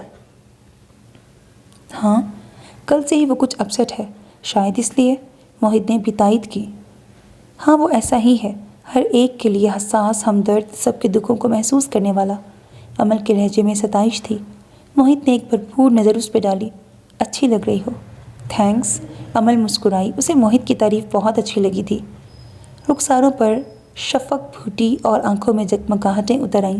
اب کیا دیکھ رہے ہو، اٹھو، جا کے تیار ہو جاؤ تاکہ وقت پہ پہنچ جائیں۔ اوکے سر، موہت نے کھڑے ہوتے ہوئے ذرا سا سر خم کیا، تو وہ مسکرا کر شفو کو آواز دینے لگی کہ وہ آ کر میز سمیٹ دے۔ موہت اس پر ایک بھرپور نظر ڈال کر کمرے کی طرف بڑھ گیا۔ ہسپتال کا نقشہ منظور ہو گیا تھا۔ عبد الرحمن ملک نے 2-3 کنسٹرکشن کمپنیوں سے رابطہ کیا تھا، اور پھر کراچی کی ایک فرم کو ٹھیکہ دے دیا تھا۔ سب کچھ فائنل کر کے عثمان ملک اور عبد الرحمن حویلی پہنچے تو ڈاکٹر عثمان خود کو بے حد تھکا ہوا محسوس کر رہے تھے۔ عبد الرحمن تو اپنے کمرے میں چلے گئے، لیکن ان کی عادت تھی جب بھی باہر سے آتے پہلے ماں جی کے پاس آتے۔ اس وقت بھی وہ سیدھے ماں جی کے کمرے میں آئے تھے۔ پچھلے دنوں وہ بے تحاشا مصروف رہے تھے، اس لیے ماں جی کے پاس بیٹھنے کا وقت کم ہی ملا تھا۔ اس وقت وہ لیٹی ہوئی تسبیح پڑھ رہی تھی۔ بیٹا آؤ بیٹھو، وہ اٹھنے لگی تھیں، لیکن انہوں نے منع کر دیا۔ نہیں ماں جی، لیٹی رہیے آپ۔ وہ ان کی پائنٹی بیٹھ کر ان کے پاؤں دبانے لگے تھے۔ ماں جی، آپ ان سے ناراض ہیں؟ نہیں تو پتر، میں نے تم سے کس لیے ناراض ہونا ہے، اور یہ تو کیا کر رہا ہے؟ چھوڑ دے پتر، انہوں نے پاؤں کھینچے۔ نہیں ماں جی، مجھے اس سعادت سے محروم نہ کریں۔ ماں نے مسکرا کر انہیں دیکھا اور پاؤں ڈھیلے چھوڑ دیے۔ اچھا، جیسے تیری خوشی۔ ماں جی مجھے معاف کر دیں۔ میں نے آپ کا بہت دل دکھایا، اپنی جدائی کا دکھ دیا آپ کو۔ اب جب کہ خود باپ ہوں تو سمجھتا ہوں کہ اولاد کی جدائی کا دکھ کتنا اذیتناک ہوتا ہے۔ تو بھی مجھے معاف کر دے بیٹا، میں نے خواہ تمہیں مجبور کیا شادی کے لیے، نہ مجبور کرتی تو تم یوں ملک چھوڑ کر نہ جاتے۔ پر کیا کرتی، یہ دکھ مارے جاتا تھا مجھے کہ ہم بے نام و نشان چلے جائیں گے، تمہارے باپ دادا کا نام تمہارے ساتھ ہی ختم ہو جائے گا۔ عبدالرحمن چاچے کی وجہ سے مجبور تھا، گھر زمینیں سب سانجی تھیں، اور چاچے نے بھائی کے بعد تم لوگوں کو اولاد کی طرح ہی پالا تھا۔ کیسے اس کی بیٹی پر سوکن لانے کا سوچتی، بس تجھے ہی مجبور کرتی تھی۔ بس معاف کر دے مجھے پتر۔ نہیں ماں جی، کیسی باتیں کر رہی ہیں، اس طرح معافی مانگ کر مجھے گناہ گار مت کریں۔ معافی تو مجھے ہی مانگنی ہے آپ سے، آپ مجھے معاف کر دیں۔ میں ذہنی کو نہیں چھوڑ سکتا تھا، وہ اس کے لیے تو راضی تھی کہ میں شادی کر لوں، لیکن وہ میرے ساتھ رہنے کے لیے تیار نہیں تھی، اور مجھ سے الگ ہو کر کہاں جاتی وہ؟ بہن اور بہنوئی کے علاوہ اور کون تھا اس کا اس دنیا میں؟ نہ ماں، نہ باپ، نہ بھائی۔ بس پتر، ہم انسان بڑے بے صبرے ہوتے ہیں، مجھ میں بھی صبر نہیں تھا، چاہتی تھی فوراً ہی میرا آنگن تم دونوں کے بچوں سے بھر جائے۔ ذرا صبر کر لیتی تو موہت کی خوشی دیکھ لیتی، اور تم بھی پردیس کے دکھ نہ اٹھاتے۔ حشام اور موہت کو دیکھتی ہوں تو سوچتی ہوں اللہ نے مجھ بے صبری کو کیسے ہیروں سے نوازا، اللہ انہیں لمبی حیاتی دے، اور تم دونوں اپنے بچوں کی خوشیاں دیکھو۔ وہ اٹھ کے بیٹھ گئیں۔ پھر بھی ماں جی، آپ مجھے سچے دل سے معاف کر دیں، میں بہت بے چین رہتا ہوں کہ میری وجہ سے آپ نے اتنے سال میری جدائی کا دکھ سہا۔ موہت سے جدائی کا خیال کبھی لمحہ بھر کے لیے بھی دل میں آتا ہے تو جیسے دل پھٹنے لگتا ہے۔ آپ نے کیسے سہا ہوگا یہ دکھ؟ مجھ سے ناراض مت ہو ماں جی، معاف کر دیں مجھے۔ مائیں بیٹوں سے کب ناراض ہوتی ہیں پتر؟ میرے لبوں سے ہر لمحہ تیرے لیے دعائیں ہی نکلتی تھیں، پھر بھی تمہاری خوشی اسی میں ہے تو میں نے تمہیں معاف کیا ماں جی۔ ڈاکٹر عثمان نے ان کے ہاتھوں کو اپنے ہاتھوں میں لے کر چوم لیا، تبھی عبدالرحمن نے اندر قدم رکھا۔ السلام علیکم ماں جی۔ وعلیکم السلام پتر، جیتے رہو، لمبی حیاتی ہو۔ انہوں نے ملک عبدالرحمن کی طرف دیکھا۔ ماں جی، آپ نے سنا نصیر ماموں اور منیر ماموں دونوں بھائیوں کی اولادیں آپس میں لڑ پڑی، گولیاں وغیرہ بھی چلی ہیں؟ ملک عبدالرحمن بیٹھ گئے۔ ہے کیوں؟ ماں جی نے بوکھلا کے پوچھا۔ جائیداد کا جھگڑا ہے، نصیر ماموں اور منیر ماموں جب تک زندہ رہے سب کچھ اکٹھا ہی تھا، اب بٹوارے کے لیے جھگڑے ہو رہے ہیں، سنا ہے پولیس پکڑ کے لے گئی ہے دونوں طرف کے بندوں کو۔ مجھے کام رشید نے ابھی بتایا ہے سب۔ عبدالرحمن ملک نے ماں جی کو بتا کر ڈاکٹر عثمان کی طرف دیکھا۔ تمہیں یاد ہے عثمان، ماں جی کے ماموں عبدالخالق نانا؟ ہاں یاد ہیں، لمبے سے دبلے پتلے سے، گھوڑے پالنے کا شوق تھا انہیں، اور جب میں 7 میں تھا تو فوت ہو گئے تھے۔ ان کے 2 ہی بیٹے تھے، نصیر ماموں اور منیر ماموں، عبدالرحمن ملک نے بتایا۔ وہ بھی یاد ہیں، جب نانوں کے ساتھ ہم ان کے گاؤں جاتے تھے تو نصیر ماموں ہمیں گھوڑے پہ بٹھا کے سیر کرواتے تھے، اور میں ہر بار ان سے وعدہ لیتا تھا کہ جب مجھے گھڑ سواری آ جائے گی تو وہ اپنے ابا کا گھوڑا مجھے تحفہ دیں گے۔ تمہاری یادداشت بہت اچھی ہے عثمان، ملک عبدالرحمن نے انہیں سراہا۔ 1 سال کے فرق سے دونوں بھائی فوت ہو گئے تھے، نصیر ماموں کے 2 بیٹے ہیں اور منیر ماموں کے 3 بیٹے 2 بیٹیاں، تو بس زمین جائیداد کے بٹوارے میں ایک دفعہ پہلے بھی سر وغیرہ پھاڑے ہیں، اب پھر خیر اللہ ان کو عقل دے۔ ان کے حالات دیکھ کر میں سوچ رہا ہوں کہ اپنی زندگی میں ہی ہم دونوں بھائی جائیداد بانٹ لیں تاکہ ہمارے بعد لڑائی جھگڑا نہ ہو۔ 2 ہی تو بچے ہیں ہمارے۔ خدا نخواستہ شیدہ کہہ رہا تھا نصیر ماموں کے بیٹے کی حالت ٹھیک نہیں، 2 گولیاں لگی ہیں اسے۔ یوں تو شامی اور موہت دونوں پڑھے لکھے سمجھدار بچے ہیں، نصیر ماموں وغیرہ کے بچوں کی طرح نیرے ان پڑھ جاہل نہیں، پھر بھی اچھا ہے نا جھگڑے کی جڑ ہی ختم کر دیں۔ بھائی صاحب، ڈاکٹر عثمان نے مضطرب سا ہو کر پہلو بدلا۔ موہت تو شاید پاکستان میں سیٹل نہ ہو، میری زندگی تک ہی وہ یہاں آئے گا، جو کچھ بھی ہے سب شامی کا ہی ہے۔ جس زمین پر ہسپتال بنے گا بس مجھے اس زمین کے علاوہ اور کچھ نہیں چاہیے۔ یہ زمینیں، یہ گھر آپ نے سنبھال کر رکھا، محنت کی ہے اس پہ، سب آپ کا ہی ہے، میرا کوئی حق نہیں ہے اس پہ، نہ ہی موہت کا کوئی حق ہے۔ کیسے حق نہیں ہے عثمان؟ باپ دادا کی جائیداد پر ہم تینوں بہن بھائیوں کا اور ہمارے بعد ہماری اولاد کا حق ہے۔ میں نے فیصلہ کیا ہے کہ شرعی لحاظ سے جس کا جو حصہ بنتا ہے اس کے حوالے کر دیا جائے۔ ناہید کا حصہ اس کی بیٹی کو ملے گا۔ وہ ہولے سے ہنسے۔ اور میری تو 2 بیویاں ہیں، نیلو بڑی فسادی ہے، میرے بعد تو ضرور فساد ڈالے گی۔ یہ کیسی باتیں کر رہے ہو تم عبدالرحمن؟ اللہ تمہیں سلامت رکھے۔ ماں جی نے گھبرا کر ان کی طرف دیکھا۔ موت تو ایک دن آنی ہے ماں جی، آج کل کسی وقت بھی آ سکتی ہے، سو میں نے فیصلہ کر لیا ہے۔ ایک تو مجھے تمہاری اس دوسری شادی کی سمجھ نہیں آئی۔ اللہ نے اولاد دی تھی، شہزادیوں جیسی بیوی تھی، بس ماں جی غلطی ہو گئی۔ ملک عبد الرحمن نے جھینک کر عثمان کی طرف دیکھا اور پھر ماں جی سے مخاطب ہوئے۔ آپ کی شہزادیوں جیسی بہو ان دنوں لفٹ نہیں کرواتی تھی، بس اپنے بچوں میں مگن رہتی تھی۔ ایسے وقت میں نیلوفر ٹکرا گئی اور میں شادی کر بیٹھا، اب پچھتا رہا ہوں۔ بچے صرف میری بہو کے نہیں تمہارے بھی تو تھے عبد الرحمن، جان کھپا دی بچوں کی خاطر اس نے۔ قدر کرو اپنی بیوی کی۔ دیکھا عثمان، ماں جی کیسی عجیب ساس ہیں، اپنی بہو کی طرفداری کر رہی ہیں۔ میری بہو ہے ہی لاکھوں میں ایک۔ ماں جی مسکرائی۔ اور نیلوفر بھابھی سے ابھی تک آپ نے ملاقات نہیں کروائی بھائی؟ زینی کی موت پر بھی نہیں دیکھا؟ وہ دراصل کراچی میں رہتی ہے عثمان، میں اسے حویلی کبھی نہیں لایا۔ وہ آپ کی بیوی ہیں بھائی صاحب، شادی کی ہے آپ نے ان سے تو انہیں ان کے حقوق بھی دینے چاہیے جو سمرین بھابھی کے ہیں۔ عثمان ملک کا لہجہ نرم تھا، شروع سے ہی وہ مذہبی رجحان رکھتے تھے، لیکن زینی کے قومی میں جانے کے بعد تو ان کا مذہب کی طرف رجحان بہت زیادہ ہو گیا تھا۔ برمنگھم کے اسلامی مرکز میں وہ ہر جمعے کو باقاعدگی سے جاتے تھے اور تفسیر وغیرہ کے درس میں ضرور شامل ہوتے تھے۔ خیر، میں نیلوفر کی ہر ضرورت کا احساس کا خیال رکھتا ہوں اور اس کے پورے حقوق ادا کرتا ہوں۔ عبد الرحمن مسکرائے۔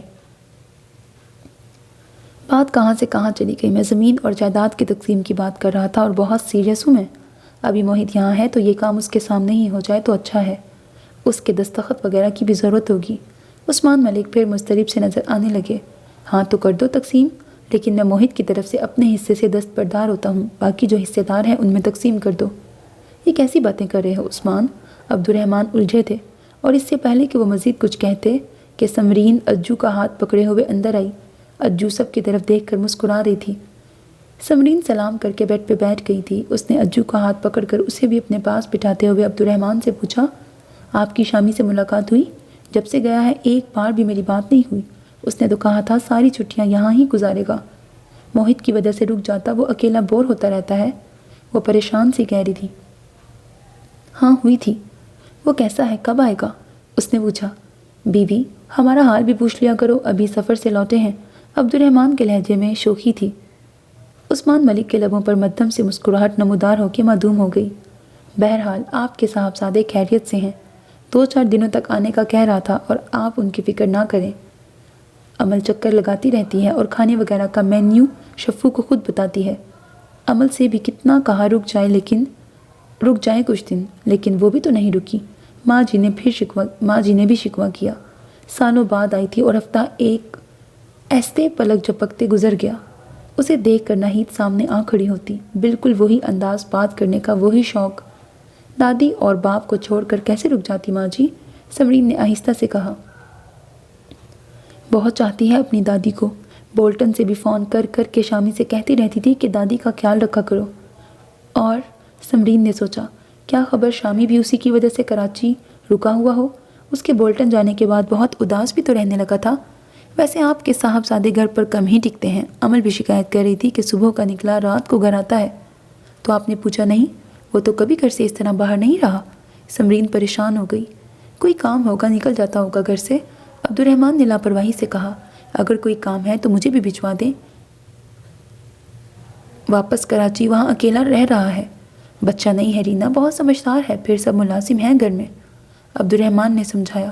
لیکن تبھی اجو نے ان کا دوپٹہ کھینچا اور اماں اماں کی آواز نکال کر اسے اپنی طرف متوجہ کیا اور زبان نکال کر زور سے ادھر ادھر مارنے لگی۔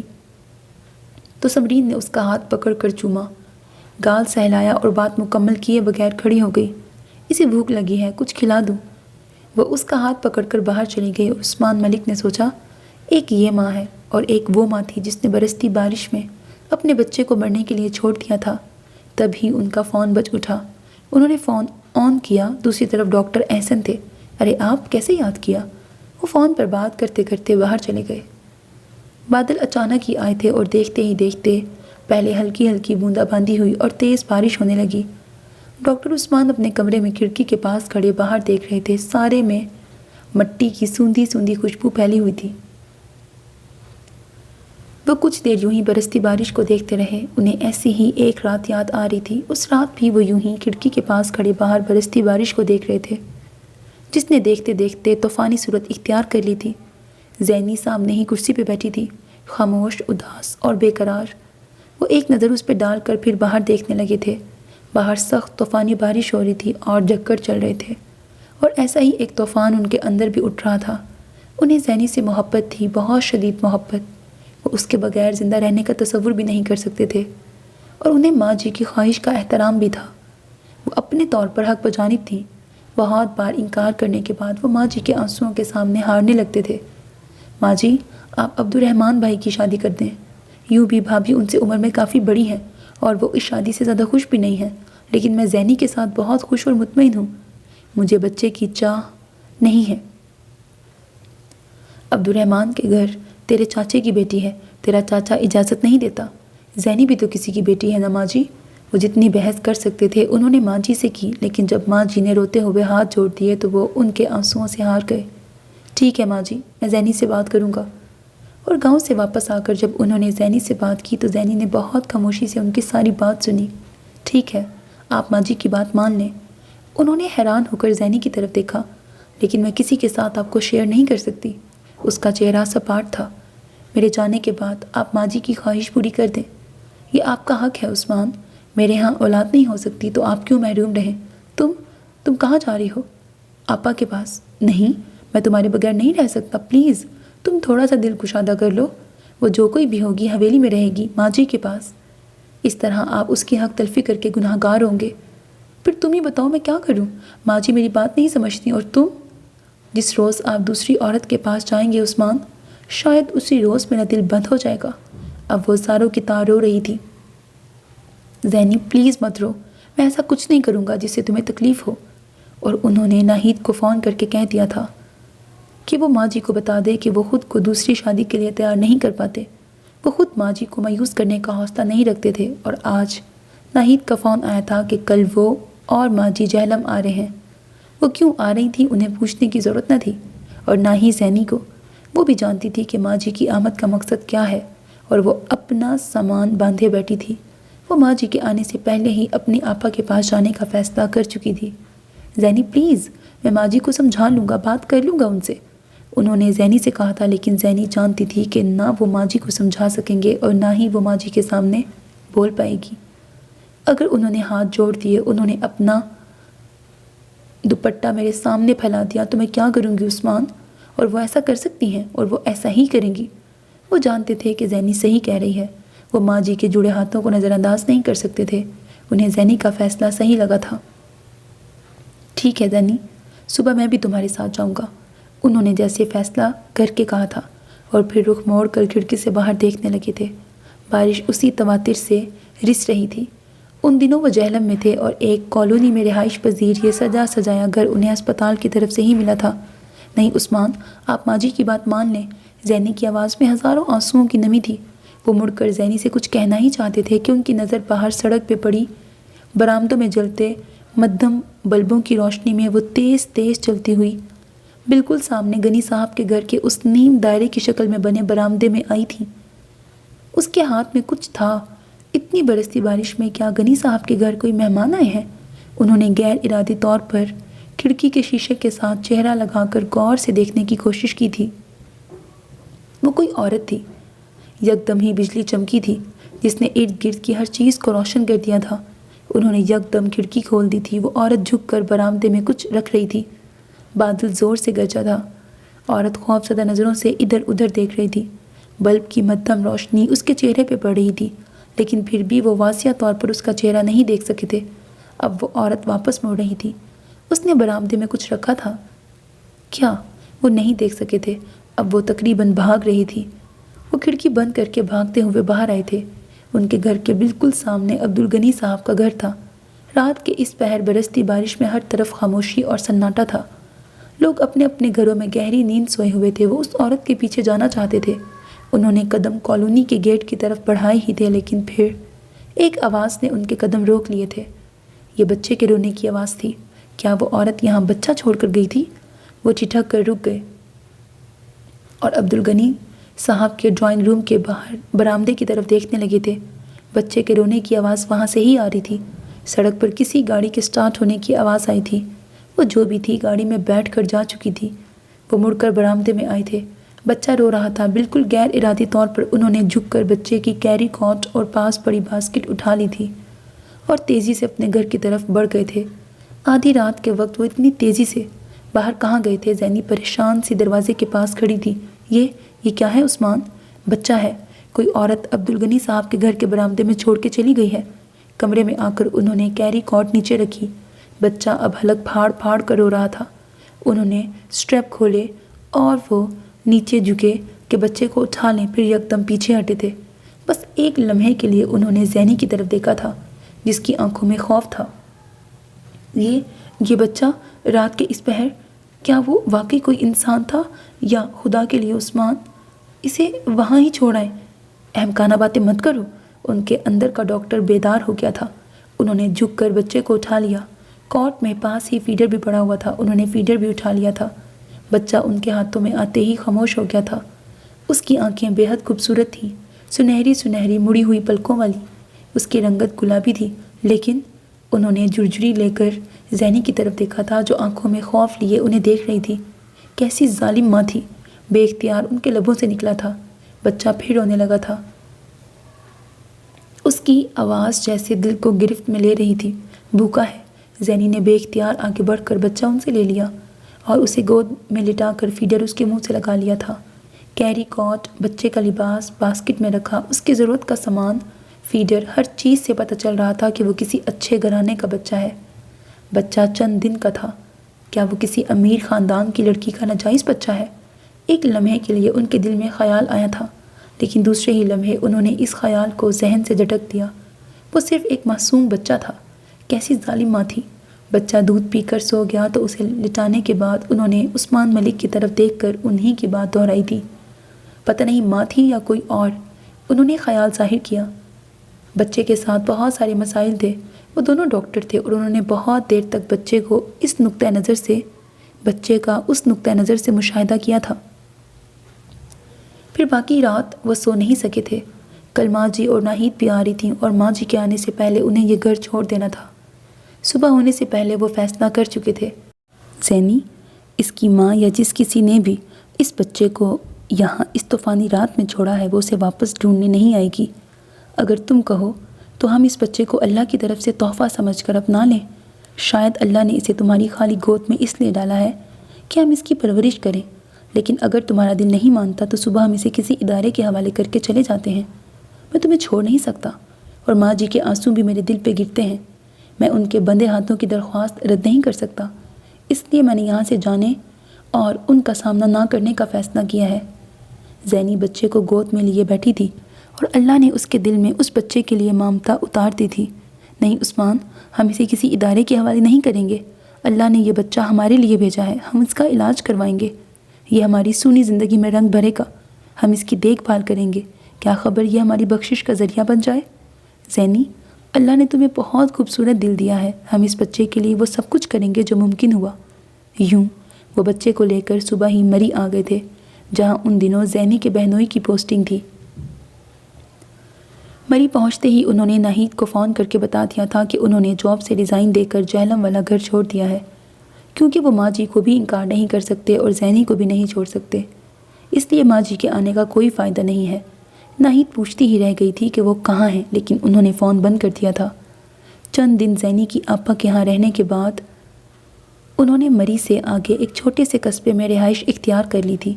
ایک دوست نے انہیں کچھ عرصہ پہلے انگلینڈ میں جاب کرنے کے لیے کہا تھا، وہ خود بھی وہاں تھا، یوں اس کے توسط سے انہیں وہاں جاب مل گئی تھی۔ کئی ماہ سے پروسیس چل رہا تھا، چند ماہ بعد وہ انگلینڈ چلے گئے تھے۔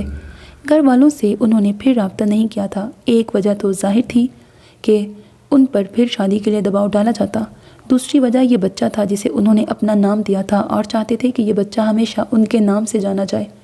ان کا خیال تھا کہ کچھ عرصے بعد وہ پاکستان لوٹ کر آئیں گے تو سب کو یہی بتائیں گے کہ یہ ان کا اور زینی کا بچہ ہے، لیکن ان سے جو ایک غلطی ہو گئی تھی کہ وہ بچے کو لے کر زینی کی آپا کے گھر گئے تھے اور وہ سب جانتے تھے کہ بچہ ان کا نہیں ہے۔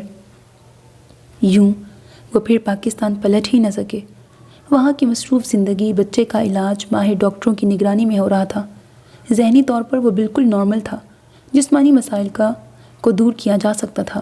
پہلے اس کے چہرے سے یکے بعد دیگرے رسولیاں ختم کی گئیں۔ پھر کئی اور سخت مراحل تھے جس سے وہ گزرا تھا۔ گرافٹنگ کے عمل اور سلیکون تھراپی کے بعد اس کی ناک کا سوراخ اور کٹا ہوا ہونٹ صحیح ہو گیا تھا۔ بال اگنے میں کچھ وقت لگا تھا، لیکن 7 سال بعد جب وہ لندن سے برمنگھم جا رہے تھے تو موحد عثمان ایسا بچہ تھا جسے راہ چلتے لوگ رک کر پیار کرتے تھے۔ کوئی مسکرا کر دیکھتا، کوئی 2 انگلیوں سے گالوں کو چھوتا، وہ تھا ہی اتنا پیارا کہ نگاہ اس پہ ٹھہر جاتی تھی۔ لائٹ براؤن گھنے بال، خوبصورت آنکھیں جن پر گہری گھنی پلکیں۔ زینی تو اس پر نثار ہوتی رہتی اور اس پر نظر کی دعائیں پڑھ پڑھ کے پھونکتی رہتی تھی۔ وہ بے حد ذہین تھا، بے حد سلجھا ہوا تھا اور زینی اور عثمان سے بہت محبت کرتا تھا۔ ہم کتنے خوش نصیب ہیں عثمان کہ اللہ نے ہمیں موحد دیا، وہ اکثر کہتی تھی۔ دونوں کی جان موحد میں بستی تھی۔ وہ پاکستان چھوڑ کر آ گئے تھے اور پاکستان چھوڑتے ہوئے انہوں نے یہ نہیں سوچا تھا کہ وہ پھر پاکستان نہیں آئیں گے، لیکن یہاں آ کر پھر انہوں نے واپس جانے کے متعلق نہیں سوچا تھا۔ وہ نہیں چاہتے تھے کہ کوئی موحد کے متعلق جان سکے کہ وہ ان کی اولاد نہیں ہے۔ پاکستان میں صرف زینی کی آپا کا خاندان جانتا تھا کہ موحد ان کا نہیں ہے۔ کاش وہ اس وقت ادھر جانے کے بجائے کسی ہوٹل میں چلے جاتے اور کوئی نہ جان پاتا کہ موحد کون ہے۔ کئی بار انہوں نے سوچا تھا کہ وہ عبدالرحمن بھائی، ناہید اور ماجی کو فون کریں اور انہیں موحد کے متعلق بتائیں، لیکن پھر نہ جانے کیوں وہ فون نہیں کر پائے۔ پہلے تو موحد کا طویل اور صبر آزما علاج تھا اور پھر 1-2 بار بے اختیار نمبر ملایا بھی تو ریکارڈنگ آواز سنائی تھی۔ یہ نمبر کسی کے استعمال میں نہیں ہے۔ 7-8 سالوں میں نمبر یقیناً بدل چکے ہوں گے اور پھر انہوں نے کوشش ہی نہیں کی۔ شاید تقدیر میں ایسے ہی لکھا تھا، انہیں اس طرح زینی کی ڈیڈ باڈی کے ساتھ ہی لوٹنا تھا۔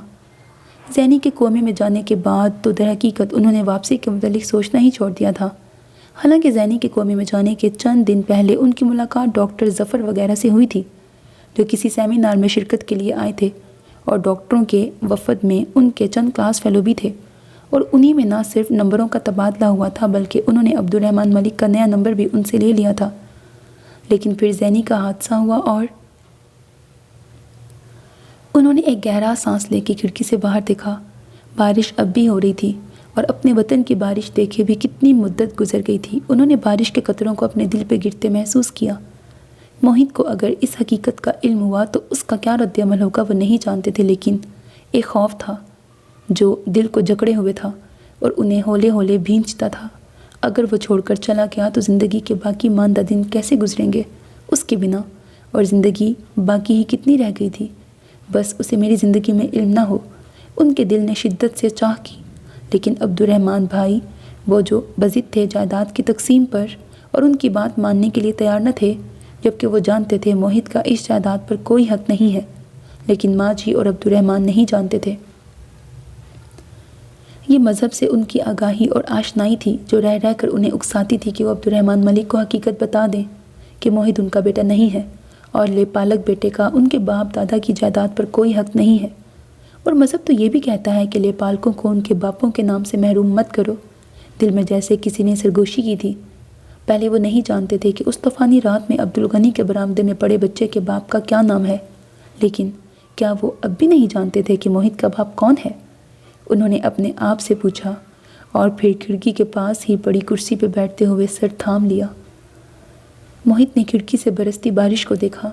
بارش بہت خوبصورتی سے برس رہی تھی، بہت تواتر سے قطرے پیاسی زمین پر گر رہے تھے۔ بارش نے موسم کو بے حد خوشگوار بنا دیا تھا، ورنہ یہاں کی گرمی نے اسے بوکھلا دیا تھا۔ بارشوں کے موسم میں ایک بے نمو خواہش کھڑکیوں سے لگ لگ کر ایک ایسے لمحے کا انتظار کرتی ہے جو کبھی نہیں آتا۔ اس نے عمل کو میسج کیا اور کھڑکی سے بایاں ہاتھ باہر نکال کر بارش کے قطروں کو اپنی ہتھیلی پر لیا۔ تب ہی اس کا سیل فون بجنے لگا۔ اس نے دائیں ہاتھ میں پکڑے فون کی اسکرین کی طرف دیکھا اور عمل کا نام دیکھ کر مسکرایا، اور فون کان سے لگاتے ہوئے بایاں ہاتھ اندر کر کے جینز سے رگڑ کر پوچھا، ہیلو، یہ تم ہو نا موحد؟ یہ اشعار تم نے ہی سینڈ کیے ہیں نا؟ دوسری طرف عمل پوچھ رہی تھی، کیوں، تمہیں شک ہے کیا؟ اس نے پوچھا، مجھے حیرت ہو رہی ہے، تمہیں اردو کے اشعار آتے ہیں اور تمہیں بھی شاعری سے دلچسپی ہے؟ وہ اپنی حیرت چھپا نہیں پا رہی تھی۔ اس کے لبوں پر مدھم سی مسکراہٹ نمودار ہوئی۔ میں نے فیض اور اقبال کو پڑھا ہے، بابا کے پاس ان کی کتابیں تھیں، لیکن یہ فیض اور اقبال کی شاعری تو نہیں ہے۔ حیرت بدستور موجود تھی۔ اس نے تصور میں عمل کی سبز آنکھوں میں حیرتوں کو ابھرتے دیکھا۔ ہاں تو یہ میں نے آج ایک اخبار کے ادبی صفحے پہ پڑھے ہیں۔ واو! اس کے لہجے میں چہچہاہٹ تھی۔ مجھے اچھا شعر بہت اٹریکٹ کرتا ہے موہت۔ میرے پاس ڈھیروں ڈائریاں ہیں جن میں خوبصورت اشعار اور نظمیں لکھ رکھی ہیں میں نے۔ تو کیا اب اشعار بھی رٹنے پڑیں گے؟ وہ مسکرایا۔ نہیں موہت، اشعار رٹنے سے یاد نہیں ہوتے، یہ تو خود بخود دل میں اتر جاتے ہیں۔ اچھا شعر ایک بار پڑھنے یا سننے سے میرے دل پہ رقم ہو جاتا ہے۔ تم مجھے اردو کے اشعار سنایا کرنا فارغ وقت میں، دیکھنا وہ کیسے میرے دل پہ رقم ہوتے ہیں۔ ریئلی موہت؟ وہ یکدم خوش ہو گئی تھی۔ آج میں نے ایک غزل پڑھی تھی، بہت اچھی لگی تھی، تمہیں سناؤں؟ ضرور۔ میں خزاں کی دھوپ کا آئینہ کہ میں ایک ہوں کہ ہزار ہوں، کہیں آنسوؤں کا ہوں قافلہ، کہیں جگنوؤں کی کتار ہوں، کوئی تارا ٹوٹ کے گر گیا، کوئی چاند چھت سے اتر گیا، کسی آسماں کی چال ہوں جو بکھر گیا وہی ہار ہوں۔ ارے یہ تو بہت افسردہ کر دینے والے شعر ہیں۔ میں تو کچھ رومانٹک سے اشعار کا منتظر تھا۔ اس کے لہجے کی اس شوخی نے عمل کو حیران کیا۔ یہ تم ہی ہو نا موہت؟ ہاں، تمہیں کچھ شک ہے؟ لیکن تم پہلے تو اس طرح کے نہ تھے۔ کس طرح کا؟ موہت مزہ لے رہا تھا۔ یہی میرا مطلب ہے، اس طرح کی بات تو کبھی نہیں کی تھی تم نے۔ تو پہلے میں اس طرح کے جذبے سے آشنا بھی تو نہیں تھا، اور آج تو موسم بھی بہت غضب کا ہو رہا ہے، اور اس ظالم موسم میں تم اگر یہاں ہوتی تو۔ سچی بہت بور ہو رہا ہوں، بہت فضول لڑکی ہو تم۔ ایک ہفتہ بھی نہیں ٹھہری تم یہاں، بابا اور انکل عبدالرحمن بہت مصروف رہتے ہیں۔ سوری موہت، عمل سنجیدہ ہو گئی۔ میں وہاں زیادہ نہیں ٹھہر سکتی تھی، جانتے ہو نا دادی میرے بغیر کتنی اداس اور اکیلی تھی۔ تم سے تو وہاں بھی ملاقات رہے گی نا، اور دادی سے تو پھر اگلی چھٹیوں میں ہی ملنا ہوگا، اور میں یہ سارا وقت ان کے ساتھ گزارنا چاہتی ہوں۔ میں نے ان سے کہا تھا کہ وہ 2-3 دن رک جائیں، لیکن انہیں اپنے گھر کے سوا کہیں سکون نہیں ملتا۔ زویا پھپھو کے گھر بھی 3-4 دن سے زیادہ نہیں رہ پاتی وہ۔ موہت، میں ساری چھٹیاں ان کے ساتھ گزارنا چاہتی ہوں، ان کی خدمت کر کے، ان کا خیال رکھ کر، بالکل ایسے ہی جیسے اب تک انہوں نے میرا خیال رکھا ہے۔ تم پلیز ناراض نہ ہونا۔ تم بہت اچھی ہو عمل۔ موہت متاثر ہوا۔ اور میں تم سے ناراض بھی نہیں۔ یہ شام بھی تو کراچی جا کے بیٹھ گیا ہے، وہ ہوتا تو بوریت نہ ہوتی۔ کیسا ہے وہ، اور آ کیوں نہیں رہا یہاں؟ پتہ نہیں شامی کے ساتھ کوئی مسئلہ ہے، عمل نے پریشانی سے کہا۔ اتنے سارے دن ہو گئے اسے حویلی سے آئے، اور صرف ایک بار دادی سے ملنے آیا ہے، اور مجھ سے تو اس نے بات تک نہیں کی۔ بس کھڑے کھڑے دادی سے بات کر کے چلا گیا، روکنے پر بھی نہیں رکا۔ اور میں ملک ہاؤس جاؤں تو وہ ہوتا ہی نہیں۔ شفو بتاتی ہے صبح کا نکلا رات کو گھر آتا ہے، جانے کن کاموں میں الجھا ہوا ہے۔ وہ تیز تیز بول رہی تھی بغیر رکے۔ میں شفو سے اپنے سامنے کھانا بنواتی ہوں، لیکن صبح جاؤں تو پتہ چلتا ہے کہ وہ باہر سے ہی کھا آیا ہے۔ کل میں نے بریانی بنائی تھی، ادھر بھی دے آئی تھی، لیکن اس نے کھائی ہی نہیں، حالانکہ اسے بریانی بہت پسند ہے۔ آج صبح میں ناشتے سے پہلے ہی چلی گئی تھی۔ وہ سو رہا تھا، میں نے جا کر اسے جگایا، لیکن اس نے زیادہ بات نہیں کی۔ میں نے اس سے پوچھا اسے کیا پرابلم ہے، لیکن اس نے نہیں بتایا۔ وہ ایسا نہیں تھا موہت، وہ ہر بات مجھ سے کرتا تھا۔ اس نے مجھ سے کبھی کچھ نہیں چھپایا، لیکن اب چھپا رہا ہے۔ وہ روحان سی ہو گئی۔ ہو سکتا ہے عمل وہ تم سے اپنا پرابلم ڈسکس کر کے تمہیں پریشان نہ کرنا چاہتا ہو، لیکن اسے ایسا نہیں کرنا چاہیے نا موہت۔ اپنوں سے ہی اگر بندہ اپنی پریشانیاں شیئر نہ کرے تو کس سے کرے؟ ہاں یہ تو ہے، تم ایک بار پھر بات کرنا شام سے، موہت نے مشورہ دیا۔ وہ ملے تو تب نہ، عمل نے شکوہ کیا۔ اتنی صبح چھاپا مارا، لیکن فوراً ہی واش روم میں گھس گیا، اور تیار ہو کر بجائے میری بات سننے کے میرا شکریہ ادا کیا کہ میں نے اسے جگا دیا۔ اسے ضروری کام سے جانا تھا، اور بغیر ناشتے کے مجھے وہاں ہی چھوڑ کے چلا گیا۔ وہ ایسا نہیں تھا موہت، لیکن ایسا ہو گیا ہے۔ وہ تمہارا دوست ہے نا عمل، ضرور تمہیں اپنی پرابلم بتائے گا۔ ہو سکتا ہے ابھی وہ جھجک رہا ہو تمہیں بتانے سے۔ جھجک رہا ہے؟ او مائی گاڈ، کہیں اسے محبت تو نہیں ہو گئی؟ اس نے اندازہ لگایا تھا۔ ایک یہی ایسی بات ہو سکتی ہے جو مجھے بتاتے ہوئے وہ جھجک رہا ہے، ورنہ تو۔ حالانکہ یہ بات بھی اسے مجھے بتانی چاہیے تھی۔ تم نے اسے بتایا؟ موہت نے پوچھا۔ نہیں، عمل نے جواب دیا۔ حالانکہ تم ہر بات اسے شیئر کرتی ہو، لیکن یہ بات نہیں بتا سکی تو وہ بھی؟ ہاں بالکل یہی بات ہوگی۔ وہ خوش ہو گئی، لیکن ساتھ ہی اسے ایک اور فکر لاحق ہو گئی تھی کہ اسے کس سے محبت ہوئی ہوگی۔ اللہ موہت، کہیں وہ میڈم نیلوفر کی اس بھینی ناک والی کزن سے تو محبت نہیں کرنے لگا؟ شفو نے مجھے بتایا تھا انکل کے منع کرنے کے باوجود میڈم نیلوفر اپنی اس بھینی ناک والی کزن کے ساتھ چند دن پہلے آئی تھی۔ حالانکہ شامی نے کہا تھا کہ اب اگر نیلوفر میڈم نے اس کے گھر میں قدم رکھا تو وہ اس کی ٹانگیں توڑ دے گا، لیکن اس نے ٹانگیں نہیں توڑی نا تو ہائے موہت، اگر شامی کو سچ مچ اسی سے محبت ہوئی تو کیا؟ موہت نے پوچھا۔ اسے کسی سے بھی محبت ہو جائے لیکن اس سے نہیں ہونی چاہیے۔ کیوں؟ وہ میڈم نیلوفر، وہ ذرا سا جھجکی، ان کا بیک گراؤنڈ کچھ اچھا نہیں ہے، ایک بار شامی نے ہی مجھے بتایا تھا۔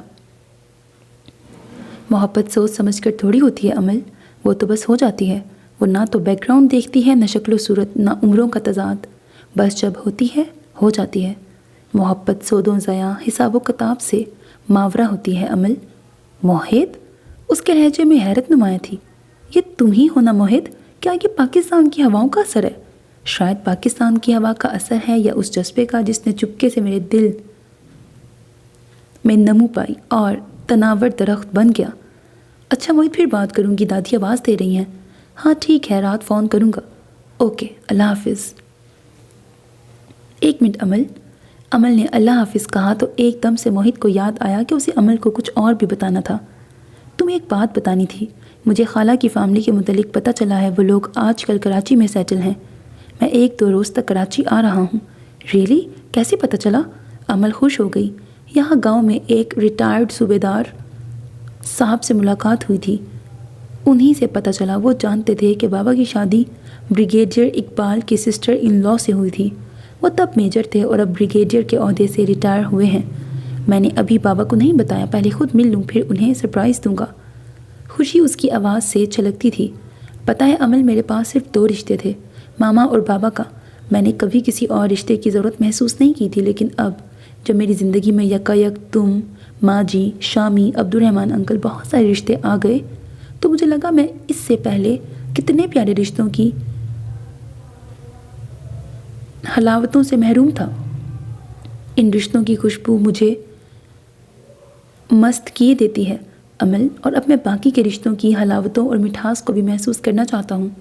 مجھے اب محسوس ہوا ہے کہ رشتوں کے بغیر آدمی کسی ایسے پودے کی طرح ہوتا ہے جسے اپنی زمین سے اکھیڑ کر پانی کی بوتل میں ڈال دیا جائے، جیسے منی پلانٹ۔ وہ سروائیو تو کر لیتا ہے لیکن اس طرح پھلتا پھولتا نہیں ہے جس طرح زمین سے جڑے رہ کے۔ موہت، تمہاری باتیں مجھے حیران کر رہی ہیں۔ تم نے ابھی رشتوں کی محبت کا ذائقہ چکھا ہے۔ اللہ کرے تمہارے رشتے ہمیشہ ایسے ہی اپنی محبتیں تم پہ لٹاتے رہیں، ورنہ میں نے تو سنا ہے کبھی کبھی یہ بڑے زہریلے بھی ہو جاتے ہیں۔ بہت پہلے ایک شعر پڑھا تھا، عجب سلگتی ہوئی لکڑیاں ہیں رشتے دار، جو دور ہوں تو دھواں دیں، قریب ہوں تو جلیں۔ کہیں تو رشتے مان بڑھاتے ہیں اور کہیں بوجھ بن جاتے ہیں، لیکن اس موضوع پر ہم پھر بات کریں گے۔ دادی پھر بلا رہی ہیں، اوکے بائے۔ اس نے فون بند کر دیا تو وہ فون کو پاکٹ میں ڈالتا ہوا باہر نکل آیا۔ بارش تھم چکی تھی، وہ گیٹ سے باہر جا رہا تھا۔ اسے صوبیدار فتح علی خان سے ملنا تھا۔ تو عبدالرحمن ملک نے ڈاکٹر عثمان کی ساری بات سن کر ان کی طرف دیکھا۔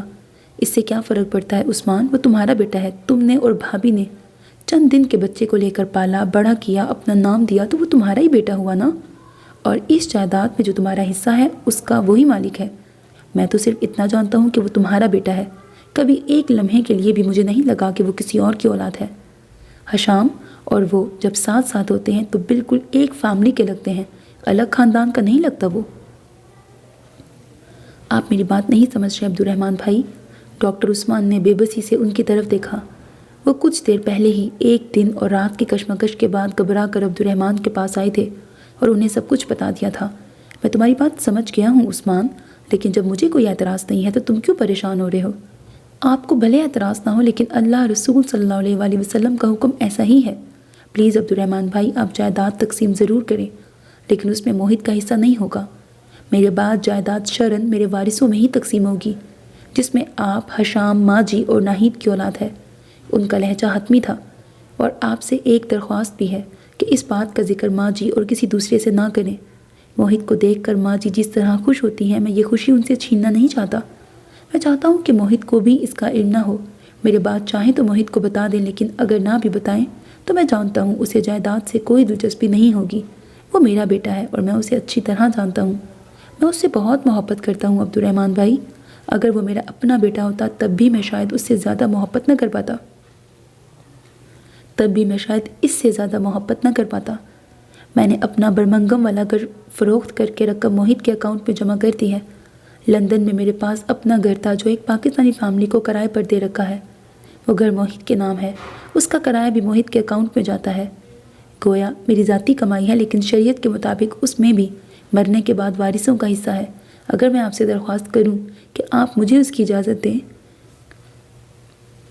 اور اپنا حق معاف کر دیں موہت کی خاطر۔ عثمان کیسی باتیں کر رہے ہو تم؟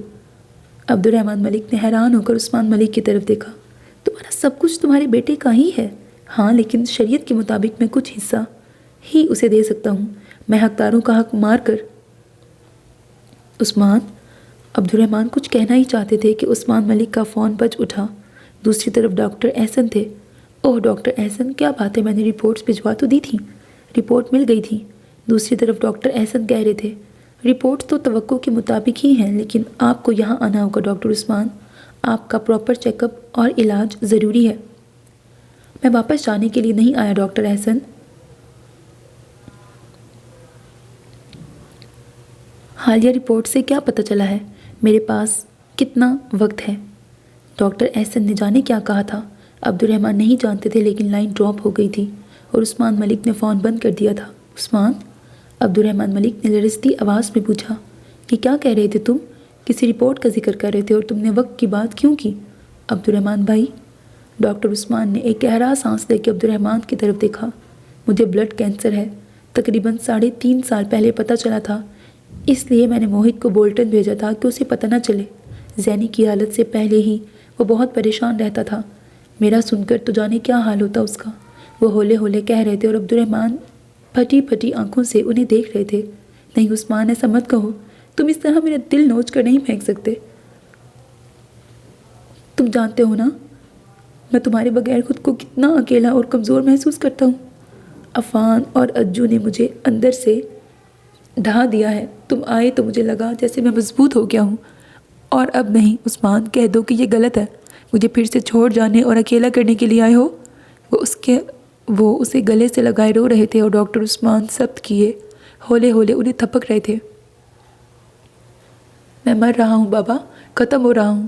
اس نے ان کے سینے سے سر اٹھا کر آنسو بھری آنکھوں سے ڈاکٹر عثمان کی طرف دیکھا۔ حوصلہ کرو میری جان، سنبھالو اپنے آپ کو، کچھ حقیقتیں بہت تلخ ہوتی ہیں لیکن انہیں قبول کرنا پڑتا ہے۔ وہ 9 دن بعد آج اسپتال سے ملک ہاؤس آیا تھا۔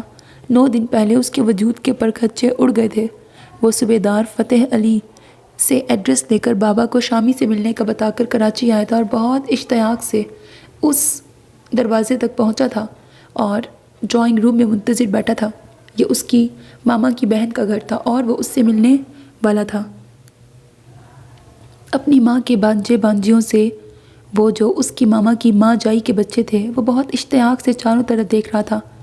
ملک ہاؤس کے گیٹ پر ہی وہ چوکیدار کو بیگ پکڑا کر واپس اسی ٹیکسی میں صوبیدار فتح علی کے بتائے ہوئے پتے پر آیا تھا۔ بابا اور عبد الرحمن کے اصرار کے باوجود وہ گاڑی لے کے نہیں آیا تھا، بلکہ کوچ پر آیا تھا کہ واپسی پر شامی کے ساتھ اس کی گاڑی میں آ جائے گا۔ اس نے دھڑکتے دل سے ڈرائنگ روم میں آنے والی شخصیت کو دیکھا اور کھڑا ہو گیا۔ آنے والے یقیناً بریگیڈیئر اقبال تھے اور ماما نے ہمیشہ ہی ان کی تعریف کی تھی۔ میں موہد عثمان ہوں۔ اس نے آگے بڑھ کر مصافحہ کیا تھا، لیکن بریگیڈیئر اقبال اسے اجنبی نظروں سے دیکھ رہے تھے۔ ڈاکٹر عثمان ملک اور ڈاکٹر زینب عثمان کا بیٹا۔ اوہ، تم زینی اور عثمان کے بیٹے ہو، بیٹھو پلیز۔ انہوں نے کسی گرم جوشی کا مظاہرہ نہیں کیا تھا، لیکن ان کی آنکھوں میں حیرت تھی۔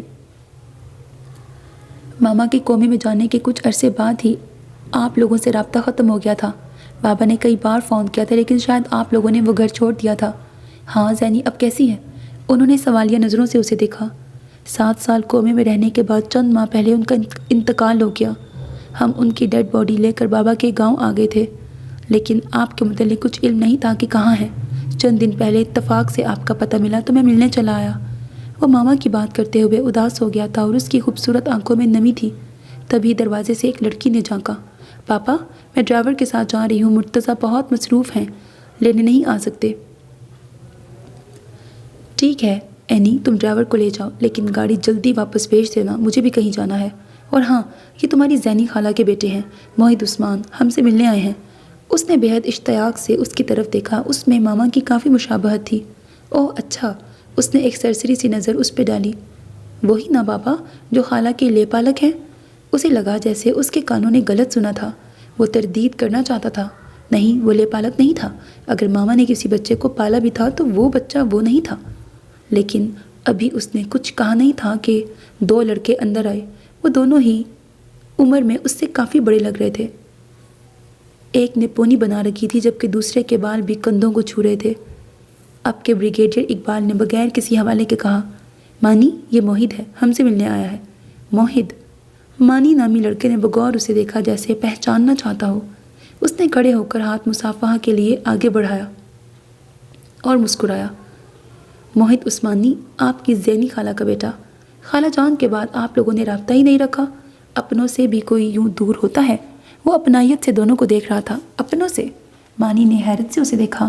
سوری بھائی، جن سے رشتہ تھا وہ تو تقریباً مر ہی چکی تھی۔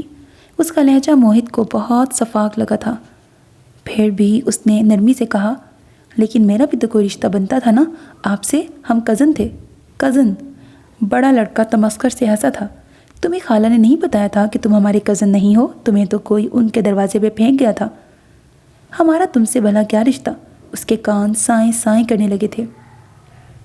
مجھے یاد ہے خالہ جب تمہیں لائیں تو تم بڑے عجیب و غریب ہوا کرتے تھے اور خالہ تمہیں ہر وقت اٹھائے پھرتی تھی۔ پتہ ہے شانی، وہ چھوٹے بھائی کی طرف متوجہ ہو گیا تھا۔ ان دنوں مجھے اس پہ بہت غصہ آتا تھا اور میں موقع دیکھ کر اس کی چٹکی کاٹ لیتا تھا کہ اس نے میری خالہ پہ قبضہ کر لیا ہے۔ تم تو تب چھوٹے تھے نا، 6-7 سال کے، تمہیں نہیں یاد ہوگا۔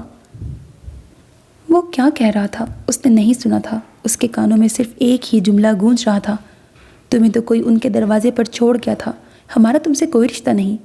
وہ ڈگمگاتے قدموں سے دروازے کی طرف بڑھا تھا۔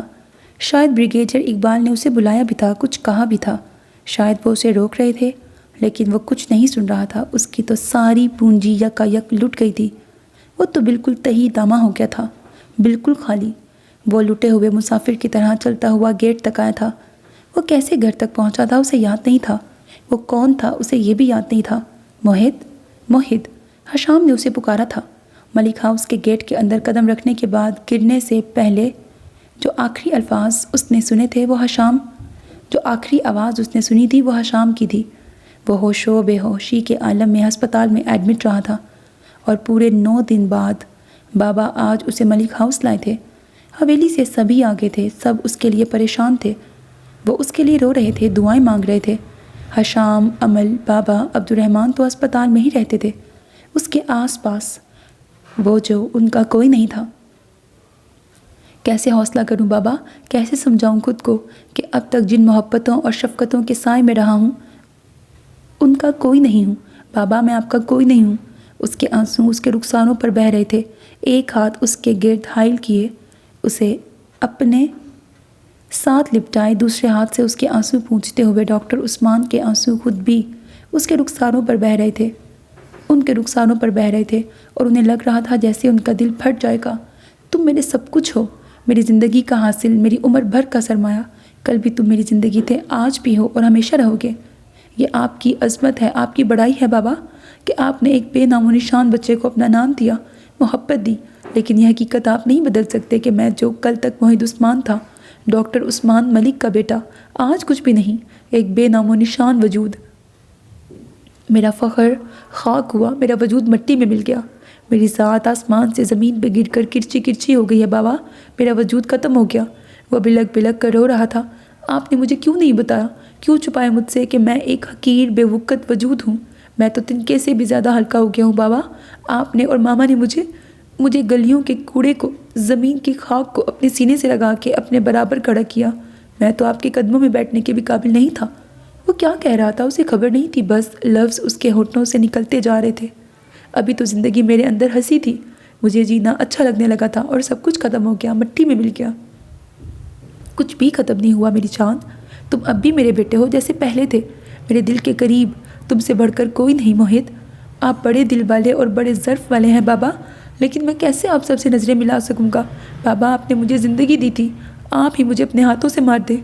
نہیں ایسا مت کہو میری جان، یہ کفر ہے، زندگی دینے والی تو اس رب کی ذات ہے، مجھے تو اس نے وسیلہ بنایا تھا، انہوں نے اور زیادہ شدت سے اسے اپنے بازوؤں میں بھینچ لیا۔ ایسی باتیں مت کرو موہت میری جان، کیوں اپنے کمزور بوڑھے اور بیمار باپ کو آزما رہے ہو؟ میرا دل پھٹ جائے گا، ایسی باتیں مت کرو۔ میرا دل بھی تو پھٹ رہا ہے بابا، لخت لخت ہو رہا ہے، لیکن آپ مجھے معاف کر دے بابا، میری باتوں سے آپ کو تکلیف ہو رہی ہے۔ اس نے ایک بار پھر سر اٹھا کے ان کی طرف دیکھا۔ اس کی آنسو بھری آنکھوں میں جو کیفیت تھی اس نے عثمان ملک کو توڑ دیا۔ بریگیڈیئر اقبال، میں تمہیں کبھی معاف نہیں کروں گا، تم نے میرے دل پہ وار کیا ہے۔ وہاں آپا کے گھر میں زینی اور موہت کے ساتھ جتنے دن بھی رہے تھے، کسی نے بھی پسند نہیں کیا تھا کہ زینی اس بیمار بچے کو اپنا لے۔ اگر انہیں خبر ہوتی کہ موہت ان کے گھر جا رہا ہے تو وہ اسے روک لیتے۔ اسی خوف سے تو انہوں نے آج تک کبھی بریگیڈیئر اقبال کی فیملی سے رابطہ کرنے کی کوشش نہیں کی تھی۔ بابا مجھے معاف کر دیں، اس نے پھر کہتے ہوئے دونوں ہاتھ جوڑ دیے۔ میری جان، انہوں نے اس کے جڑے ہوئے ہاتھوں کو اپنے ہاتھوں میں لیتے ہوئے ہونٹوں سے لگایا۔ حشام نے انہیں فون کر کے موہت کے ہسپتال میں ایڈمٹ ہونے کا بتایا تھا۔ وہ رو رہا تھا۔ چاچو، وہ 4 گھنٹے سے بے ہوش ہے، اور عبد الرحمن کے ساتھ کیسے وہ ہسپتال پہنچے تھے انہیں خبر نہیں تھی۔ اور پھر بے ہوشی کے درمیان اس کی بے ربط گفتگو سے انہیں اندازہ ہوا تھا کہ وہ کسی اذیت ناک راز کے انکشاف سے ریزہ ریزہ ہو رہا ہے۔ حشام اور عمل کچھ نہیں سمجھے تھے، لیکن عبد الرحمن سمجھ گئے تھے۔ لیکن مکمل ہوش میں آتے ہی اس نے خود ہی سب کچھ بتا دیا تھا۔ بابا، میں یہاں سے جانا چاہتا ہوں، واپس انگلینڈ، کہیں بھی دنیا کی بھیڑ میں گم ہو جاؤں گا۔ میں کبھی آپ کو بھول نہیں پاؤں گا۔ میں ہر دن صبح، ہر شام، ہر رات آپ کو اور ماما کو یاد کروں گا۔ میں آپ سے جدا ہو کر تڑپوں گا، لیکن بابا میں یہاں نہیں رہ سکتا۔ میں اپنے ماتھے پر بے نام و نشان کا ٹیگ لگا کر کسی کا سامنا نہیں کر سکتا۔ شامی، عمل، سمرین آنٹی، انکل، کسی کا نہیں۔ میں جانتا ہوں میرے بغیر آپ کے لیے رہنا مشکل ہوگا، اور میں پتہ نہیں کیسے جی پاؤں گا آپ کے بغیر، لیکن مجھے اس کے لیے معاف کر دے۔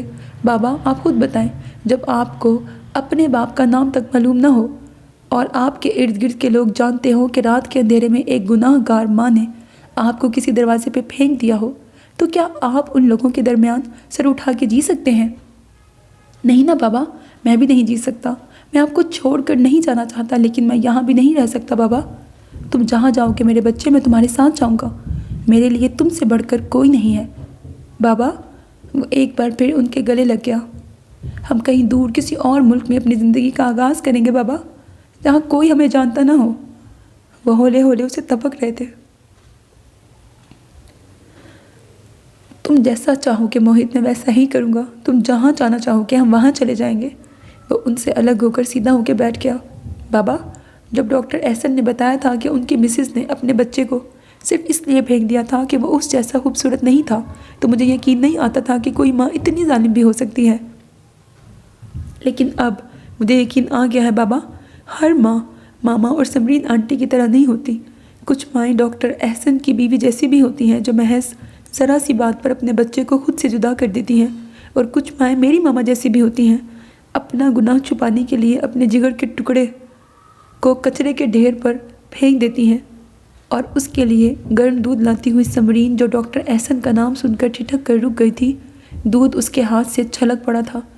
ڈاکٹر احسن اس کے لبوں سے آہستہ سے نکلا تھا، اور اس نے سہارے کے لیے دیوار پر ہاتھ رکھا تھا۔ ڈاکٹر احسن؟ ڈاکٹر عثمان بھی چونکے تھے، اور انہوں نے بغور موہت کو دیکھتے ہوئے اس میں ڈاکٹر احسن کی مشابہت کو محسوس کیا تھا۔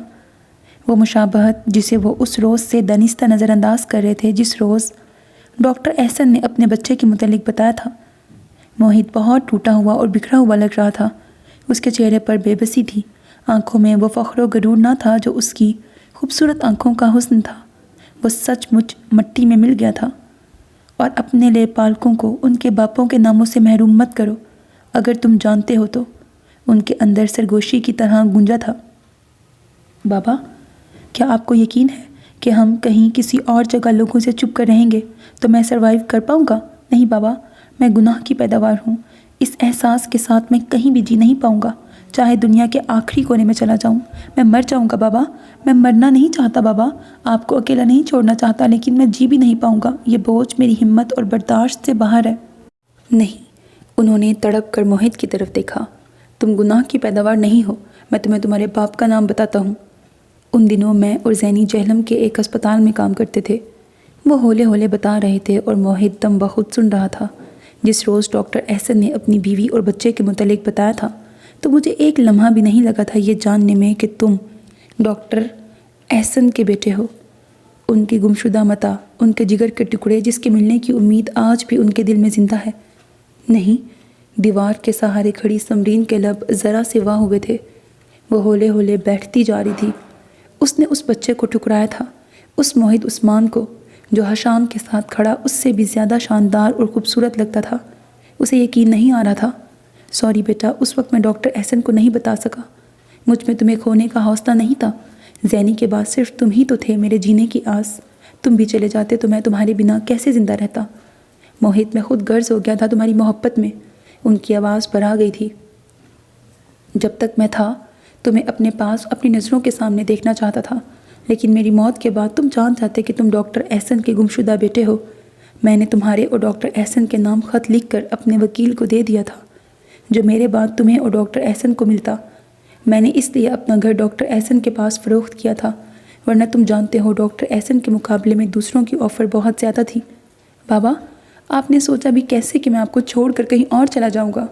موہت جیسے سکتے کی کیفیت سے باہر آیا تھا۔ میرے لیے یہ جان لینا کافی ہے کہ میں گناہ کی پیداوار نہیں ہوں۔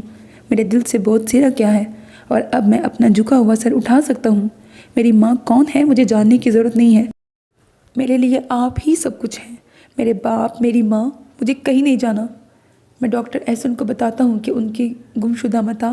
نہیں، پلیز بابا، نہیں، آپ ڈاکٹر احسن کو فون مت کریں، مجھے خود سے جدا مت کریں۔ میں نے جان لیا، کافی ہے۔ اب میں کہیں بھی آپ کے ساتھ جا کر سروائیو کر سکوں گا بابا۔ ہماری اپنی ایک چھوٹی سی دنیا ہوگی، مجھے کہیں نہیں جانا، میں ہمیشہ آپ کے ساتھ رہوں گا۔ وہ ان سے لپٹ گیا۔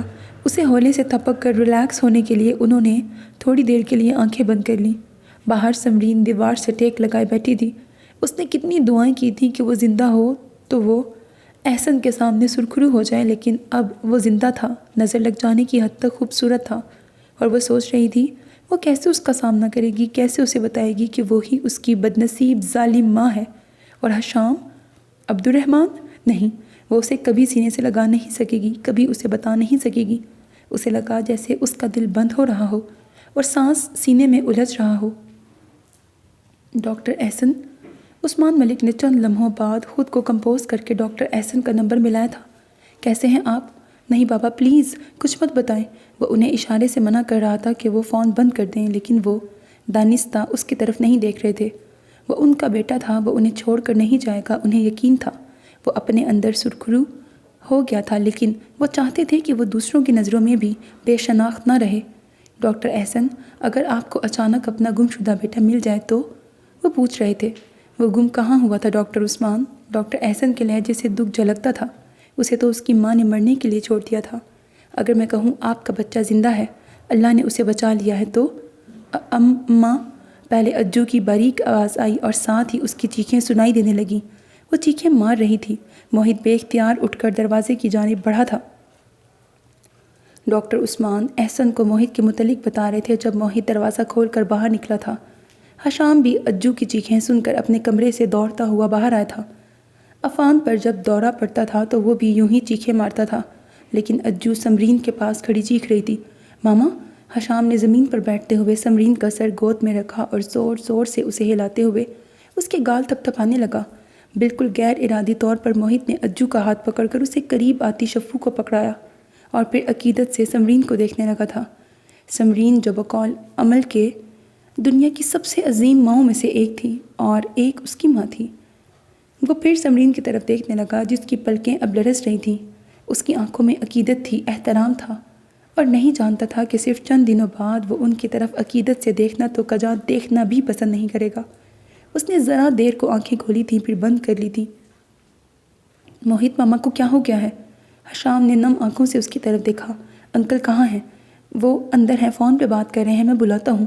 وہ تیزی سے دروازہ دھکیلتا ہوا کمرے میں آیا۔ عثمان ملک صوفے کی پشت پر سر رکھے گہری گہری سانسیں لے رہے تھے اور صوفے پر پڑے فون کی رنگ ہو رہی تھی۔ بابا، بابا کیا ہوا؟ وہ انہیں جھنجھوڑنے لگا لیکن ان کی آنکھیں بند ہو رہی تھیں۔ بابا، میں بہت کمزور ہوں۔